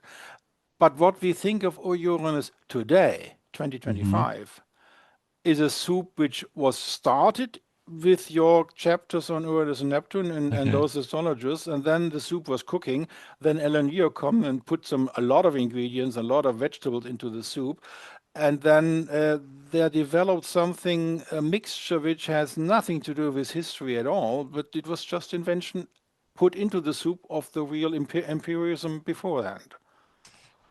Another point I'll have to dispute is the central role of Alan Leo in all of this, because he was more a symptom of the prevalence of theosophy in his day than he was the progenitor of it. Okay, I agree on that. And for instance, already before his first book, Practical Astrology, was published in 1897, there had already been this major move towards an astrology that's much more focused on the sun and the moon by Hiram Erastus Butler of the Esoteric Fraternity in Boston, whose book Solar Biology introduced this system in 1887. And that is 3 years before Alan Leo becomes a magazine editor, and nine or 10 years before he writes his first book. And the esoteric fraternity, I would say that Butler founded and run, was an example of the kind of esoteric organization that sprang up in the wake of Blavatsky and Theosophy, even though it wasn't directly affiliated to Theosophy. So there was a whole lot of esoteric thinking going on. Leo was much more somebody, in my opinion, who looked around at all the things that were happening around him, all the ideas of astrologers in the United States and in the UK, and he would take bits of everything and publish it. And he particularly, because perhaps particularly after he married Bessie Leo, who was a theosophist at the time he met her already, he particularly wanted to promote the esoteric side of astrology, but he had time for other parts too. And that was why he published books by astrologers such as H.S. Green and Alfred Barley, who wrote on quite traditional topics like mundane astrology and directions and so on, primary directions in the case of Heinrich Darth as well. Death. Sorry, I think you pronounce him Heinrich Death. No, but what you're saying is Yeah, basically the cooking of the soup reflects what I said. okay. You're on the page that there was a soup cooking and there was added esoteric ingredients. Definitely, that was added. And also, by the time that Pluto was discovered, the esoteric approach was quite widespread, and which is reflected, in my opinion, in the immediate attribution in 1930 of meaning to Pluto and suggested domicile to Pluto in connection with ancient mythology and the name Pluto and all that implies, whereas this did not happen at the time of either Uranus or Neptune being discovered. So the culture had definitely changed as a result of theosophy, but it wasn't, I would say, it wasn't Alan Leo doing it by himself. There were all kinds of people doing Okay. this. Okay. Isabel Pagan's book, for instance, that was published in 1911. Probably Um, Sue Ward is a little bit fixated on Alan Leo. I agree on that. But coming back to the foundational question, okay, as you mentioned, Liz Green, and I think she's on the same page, yeah, we have the historical fact that the attributions to these new planets is somewhat a murky story historically. yeah, And a lot of probably esoteric inventions is involved as well. We will never know how much esoteric wise wisdom was used because neither you nor I are initiates, I suppose. Are you initiate into no. esoteric? And neither am I. Well, I was with the Rosicrucian order for 22 years, but I would never say I was initiated as the term means. So basically, we are talking about probably human inventions.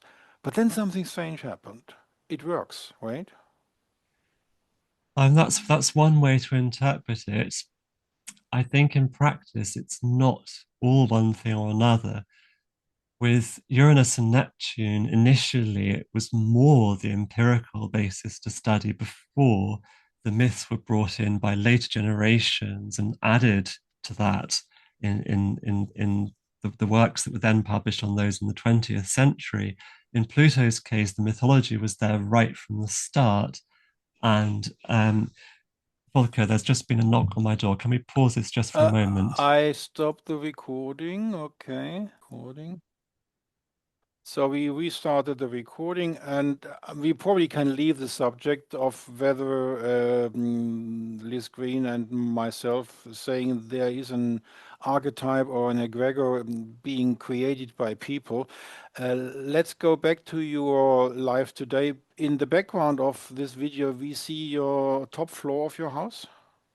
This is part of the top floor. That's right. Yes, First question to your house. Is it rented or did you buy it? I bought it. Very good, because Jens Sartre said if you rent a library, that's horrifying.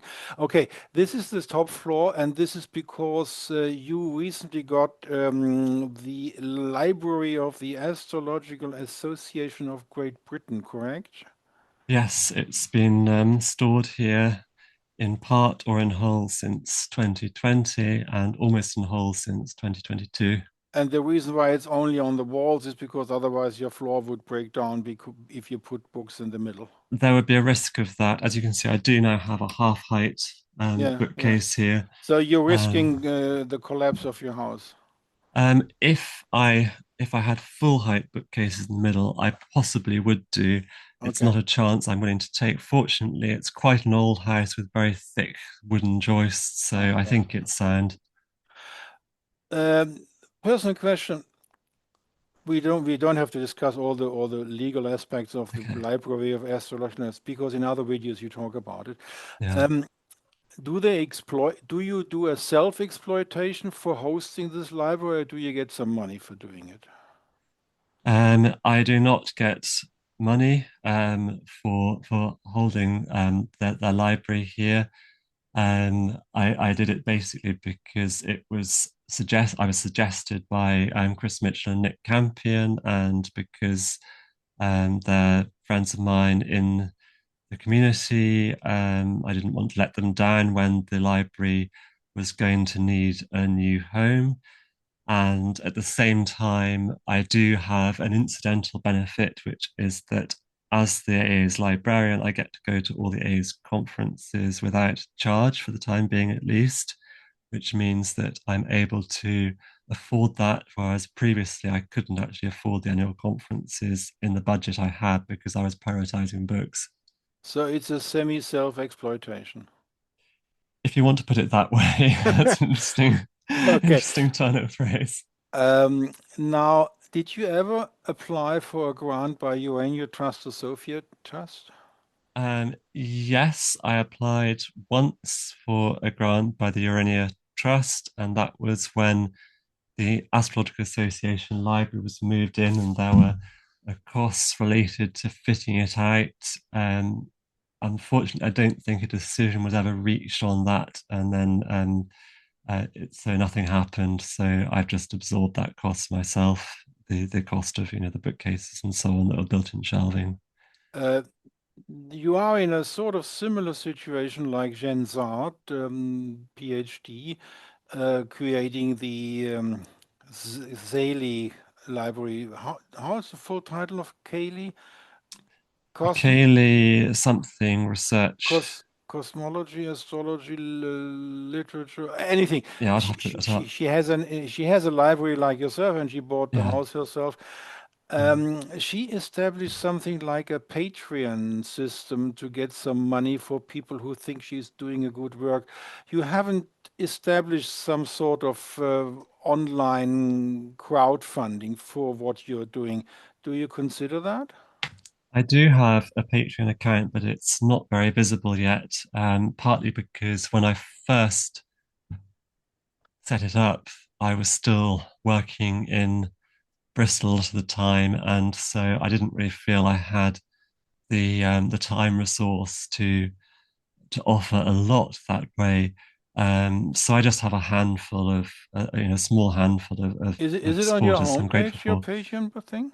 Um, I think there's a link. Yes, there's a link on the homepage. Just there. If you look support our library, just I can't point on your screen, but Let if you me. just, No, if you okay. just this No, service sorry, you have to scroll down the text on the homepage itself, just above, higher, down, down a few paragraphs. on the home. Okay, No, no, no. Within the text on the body of that page that you're on, this if you one. just no, yes, you're already on the home page. If you read down, if you scroll down a few paragraphs there, it says support our library and follow our work. Do you see just Ah, above? this one. That's This. it. That's it. Well, you should change that. You should do a large title of that. And this is something different from what Jen Sard is doing. She is not on the Patreon business. Well, she might be, but Hmm, she has a special approach that people can become members of the library by paying a small amount of money. Is that correct? that's correct. Yes. Do you think of that as well?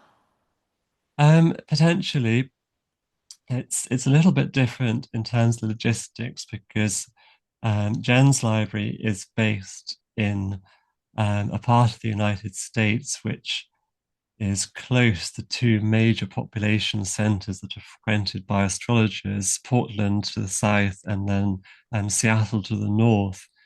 And so it's easier for her to attract significant numbers of visitors, particularly I imagine around the time of year that the NORWAC conference is held in Seattle every year. And there's probably quite a lot of crossover from that. And she offers various digital services as well through that. I mean, it's something along those lines I've considered, um, but it's partly just down to organizing it and having other things which have been going on that I've been focused on the last few years, such as completing my books currently, and then previously, obviously, I have my job to do as well. So it is potentially something that could be done. However, at the moment, there's a big project underway with the Astrological Association to develop a sort of subscription based digital library that they will be hosting. Okay. Uh, do you have an account where people can donate money, just simply donate? I think there's a PayPal donations link somewhere on the site. If you go under about on the homepage, sorry, and then it says donate there. So there is a So link if people there. want to help you and support you in your work, you can donate. And Yes, is the account here, or there's a PayPal donation? Okay, that's right. you click on this button, and you have a PayPal account. If they don't have a PayPal account, how can they donate? Then if they don't have a PayPal account and they don't want to use Patreon, they could directly contact me, and I could give them my bank details. What email address would they use for that? Is They there could e use either the one you see above there, which is my personal Gmail address. Sorry, it was further down towards the where bottom of that page, in blue, just towards the bottom of the page, just there. this one? That's what that one. Yes, that would So, work fine. so either people can donate via PayPal, or they can mail you on solgo75gmail.com. Okay. That would be fine. Yes, So if they wanted anybody to. listening to this video, and how do you explain that not so many astrologers in the United Kingdom or in Europe Mhm. are supporting you? I think it's partly because my website was only launched, although I'd been collecting for a long time, my website was only launched at the end of 2014. So that's about a decade.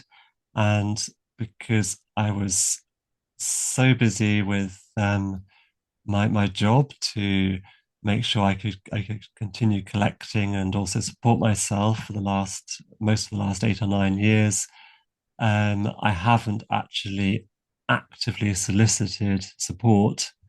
Um, and I also felt that I really needed to do more by way of publishing my own research to for people to see an illustration of the value of the library in itself as a resource. Okay, coming back to your book, the last chapter is Lilith. Yes. Now, for the German-speaking public, we have a lot of books. I have shown one of the first in Germany, which is 1940, 1994, Yeah, by Lianella Livaldi Lawn, and then is the famous professor of religious science in Groningen, nowadays Coco von Stuttgart, who published long before his stellar career in academics that's right. in 1997, Lilith. And German-speaking people can find a lot of books in the rather well-known astrological publishing site Astronova. Um, the question I have for your chapter on Lilith is my impression correct that Lilith is a more European phenomenon and not so much an US or hyphen UK phenomenon? If you're talking about the Black Moon Lilith, you're correct. Yes, that was very much adopted by continental European astrologers from the time that Dom Neroman came up with the concept in the 30s onwards. Um, that it's been very popular in France and also, as you say, in Germany, probably in the Netherlands too. I don't know so much the culture And there. this black moon has a fourth dimension, which is not in your chapter.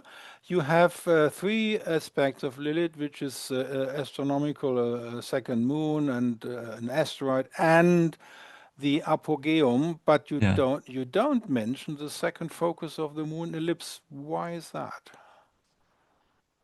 Um, when you say the second focus of the moon ellipse.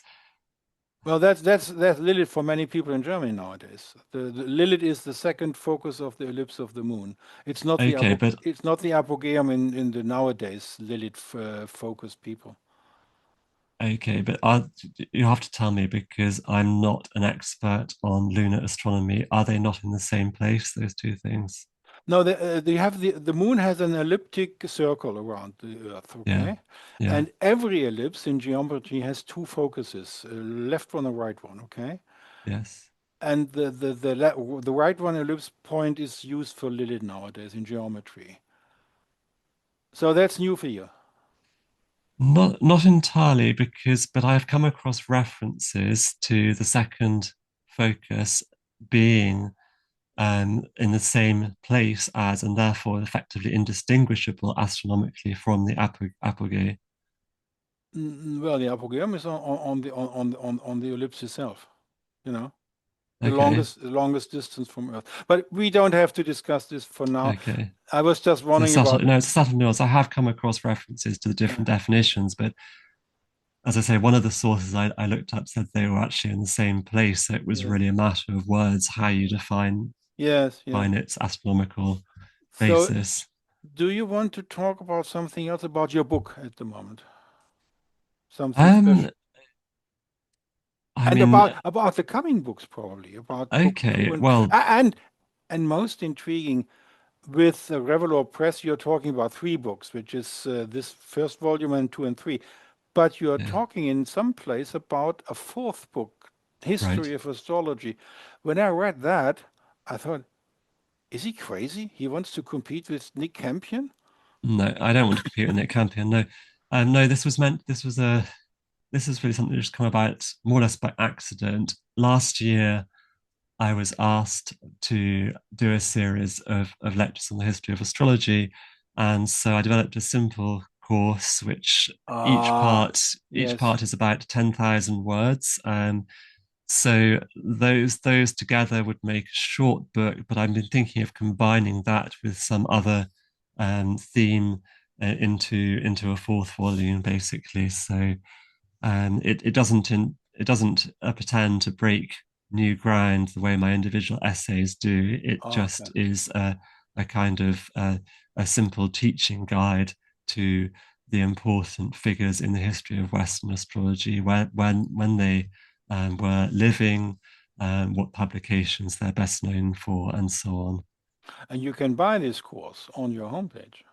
I think no, not on my homepage. No, the course is only available. It's just, I mean, the actual course, the it's available as an audio-visual version, which was the original form in which it was created from the website of Andrea Gertz, who was the host. Where is that on your homepage?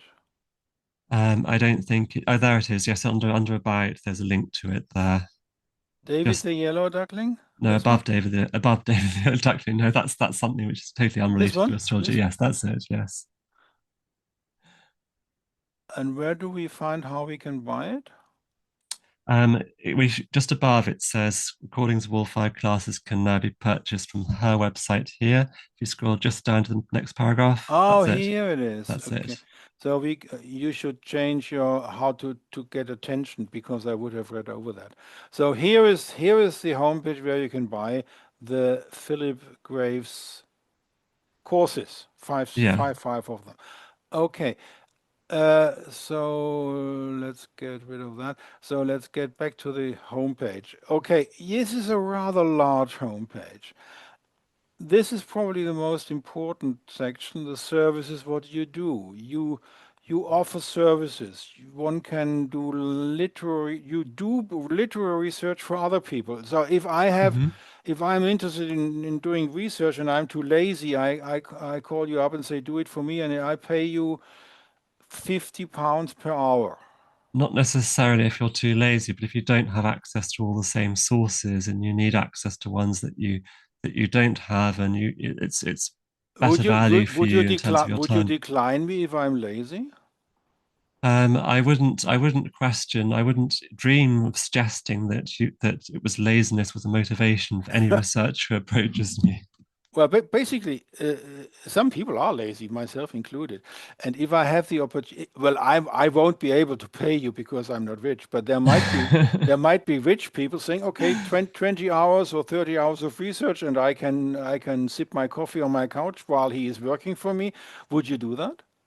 If I have time, it's all these things are subject to my schedule. At the moment, I have very little time because I've got this big project for the Okay. Astrological Association Okay. ongoing, and then I have my books to complete. So these are things which are more available in the background. And if people approach me with a project, I can decide on a case by case basis whether it's something I have time for at that moment or Okay. not. So we can download something. Okay, there's digital download card, my downloads. Now this is something for people who have downloaded something already. Where do they download You from? click directly on downloads itself on the top level item. Ah, that's very hidden. Okay. So they can astrological books in digital file download, and it costs a sort of amount of money. And this is here. Oh, that's cheap. It That's depends on the length of the book and yeah. how much Uh, it costs in the first place to some extent. how many books are you offering at the moment? There are about 300, that They're all they're all includes, they're all here. yeah, they're all on those 5 pages. If you scroll down, there are 60 books per page and there are 5 pages, so you can So click you to the go next on the numbers. second page and file. Okay, so people can buy digital files Yeah. on this download thing. And then you have a bookshop. You have a bookshop for used books because you have Yes. duplicates. Now, where is that? My book. Again, the top level item, you have to click the top level item to get to the main You book hide page. these things. Why do you hide these things? I would never have looked it up here. Okay, astrology bookshops rare and second hand, and there you can buy books. Yes, And yeah. Chris Brennan was mentioning that he got a very rare book by buying it from you. And there Mhm. are so for the last part of this very nice interview with you, let's get to some German books you have prepared for us. That's right. So I go out of the screen now. Start talking about the books you have prepared for us. Okay, so I thought it might be fun for your German listeners if I brought a few of the more interesting German books that I've collected for the library over the years. So I'll start with Reinhold Ebertin because he's obviously very well known. I've got here, I don't know the best way to hold these up to the screen, but these are two very Yeah, early editions of Kombination Kombination der der Gesch Gestirneinflüsse und die Kombination der Gestirneinflüsse, both old Yeah, editions. Okay, they're both they both predate the early 1950s hardback edition, which is the yes, kind of the official first edition, so to speak. But these ones are before that, and I think they're from the late 40s, okay, and they're in this kind of typescript where it looks as though they were directly reproduced from the original cards that were sold for a very, very limited time just before the outbreak of the war. Okay. Um, and I think all the cards that hadn't been sold by 1941 were confiscated by the Nazi regime when Ebertin was arrested around May 1941. So only about three sets survived that had already been passed on to his associates before he was arrested, and he was able to then to reproduce the content into these little Yeah. books after That the it war. gives me additional question. Volker Lechler was doing his PhD on the history of astrology in the Weimar Republic. It was Yeah. published a few months ago. Do you already have it? Yes. Sorry, is that's the one that was published as a book a few months ago? Yes, Yes. it's an amazing looking book. It's certainly far more comprehensive as a discussion of the history of astrology in Germany in the early 20th century than any I've seen before. Yes. One of the sources that certainly English speaking astrologers have relied on previously on that period was Urania's Children by Elik Howe, which was published in 1967, and it gives quite a bit of detail, but in a very condensed format, whereas this new book you mentioned is very, very much more comprehensive and detailed. So it's a great breakthrough, I would say, in access to the history, to an account of the history of that time. You are one of the very few people who bought my book. Do you I've know? got that here too. Excuse me, I just No, it's no, you don't have to. You don't have to get it. Don't bother because I see you can see it here. You got this one. right. Yeah, you got the big one. This is the first edition of Apokryphen der Astrologie, and this contains Süddeutsche Monatshefte von 1927. The second edition, which is for free, everybody can download it from here, is without that very important. It's 680 pages for free, and you bought it. How did it come about that you heard about it? Because it was only, but I think we had only 40 prints of this Yes, well, thing. it was luck really, because just at the time that I was getting to the point of being ready to start collecting German books to expand my collection.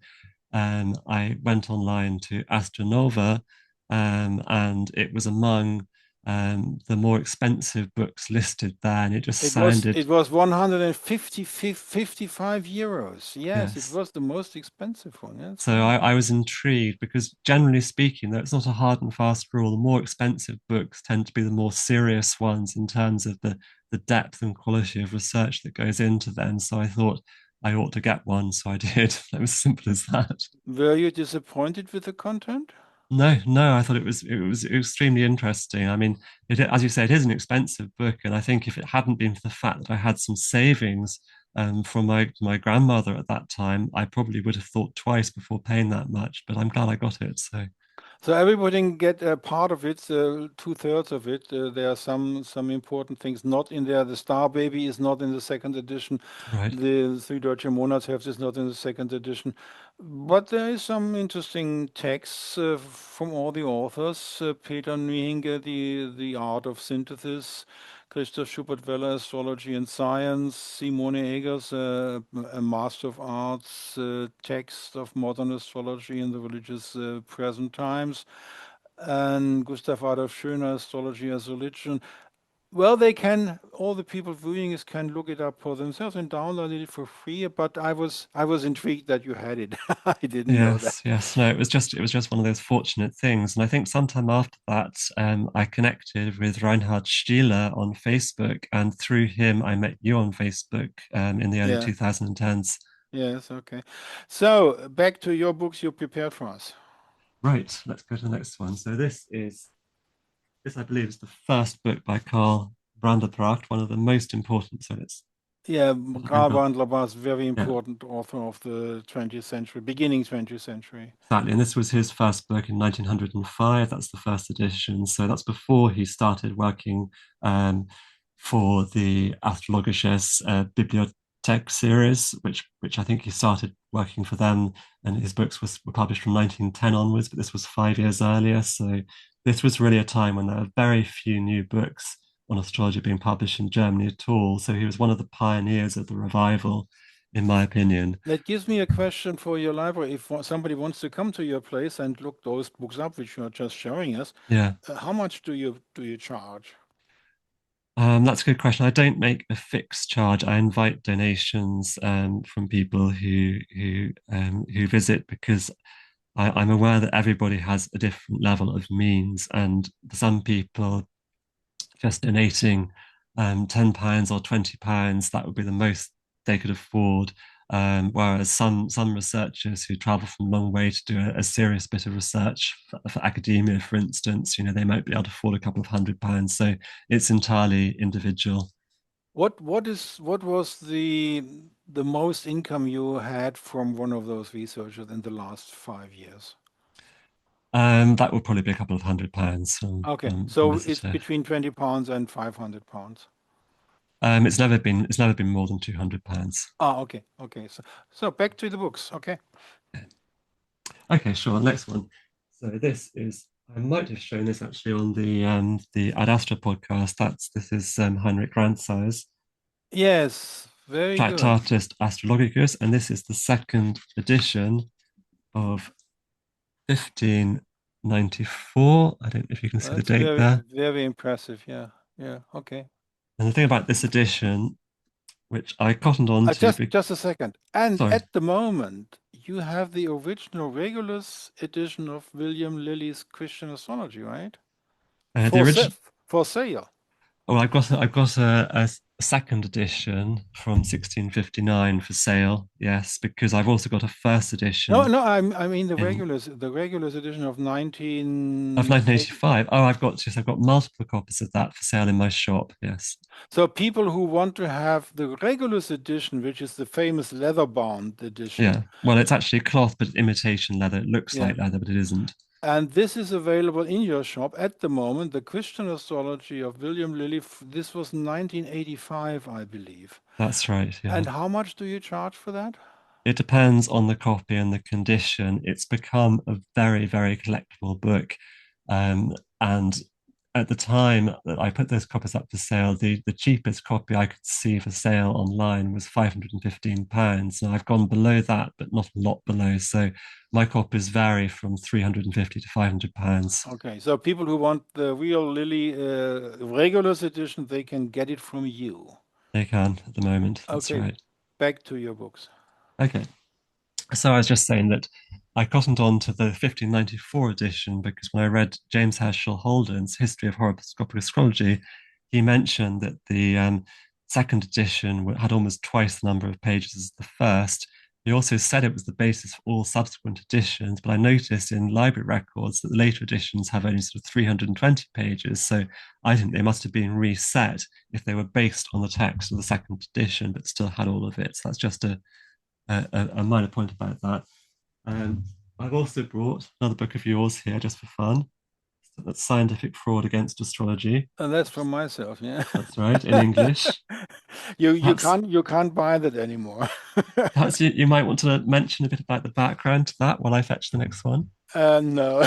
You don't want to? Okay, fine. We'll skip that then. Let's go on to the next one. But it's interesting that you have it because I had a lot of books published, and then I realized there are some legal problems with what I did with those books, so Oh, I okay. don't Well, then use we them don't need to go into that further. anymore. This one is Astrologisches Taschenbuch für das Jahr um, uh, 1822, I suppose you would say. Astrologisches Taschenbuch für das Jahr 1822. Yes, and And that's by, that's Pfaff. That's the famous professor of Nuremberg yeah, who published an astrology manual in 1816. Do you have his manual from 1816 as well? no, unfortunately, it's my one major lack from that period, really, to this day. Okay. I know that one of the academic historians active in Germany bought an original of that at auction a few years ago because he mentioned it on the podcast Yes, with yes. Helena and Louis. So, but I think you can read it in the original in some of the libraries of Germany, I mm, believe. I'm not sure about that. But anyways, but yeah, I thought I, Pfaff is very yeah, important for the in-between time because he was the only academic of the University of Erlangen-Nuremberg, or in those days of Nuremberg, I believe. And his story is a very interesting one. And in the Ad Astra project, mm, you find a video by Professor Günther Oestmann talking that's about right. Pfaff, which is Yeah, very, very good to look at. and I think he was the one who purchased the original at auction. Could be, yes. I think it was Wilhelm Wulff's personal copy. Oh, okay. Wilhelm Wulff, who was one of the astrologers who is said to have had some sort of employment by the Nazi regime at one Yeah, point. I know some of them were constrained into doing that. I don't remember his particular story, but yeah. so that's a sort of association copy of Pfaff's book.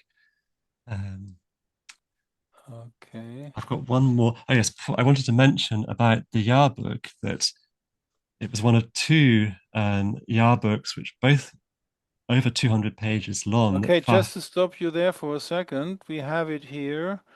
Johann Wilhelm Pfaff's Astrologie 1816 with no, I don't want to do that. Here we have it, and here it is. This is a lot of advertisement with YouTube again, which is horrible, but we will get there, hopefully. Come on. This is not nice. It's the Ad Astra project, and if you research search it on the YouTube search thing, Johann Wilhelm Pfaff's Astrologie 1816 with Günther. Why is this advertisement so long? I don't know. I don't know what's happened there.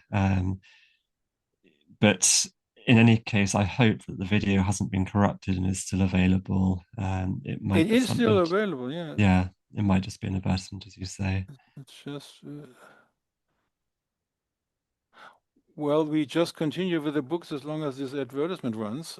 So you were saying, Yes, I was saying that the Taschen book that I showed you from a few years later, that was one of two in successive years that Pfaff wrote, and in each of them he serializes 50% of his own translation of Ptolemy's Tetrabiblos into German.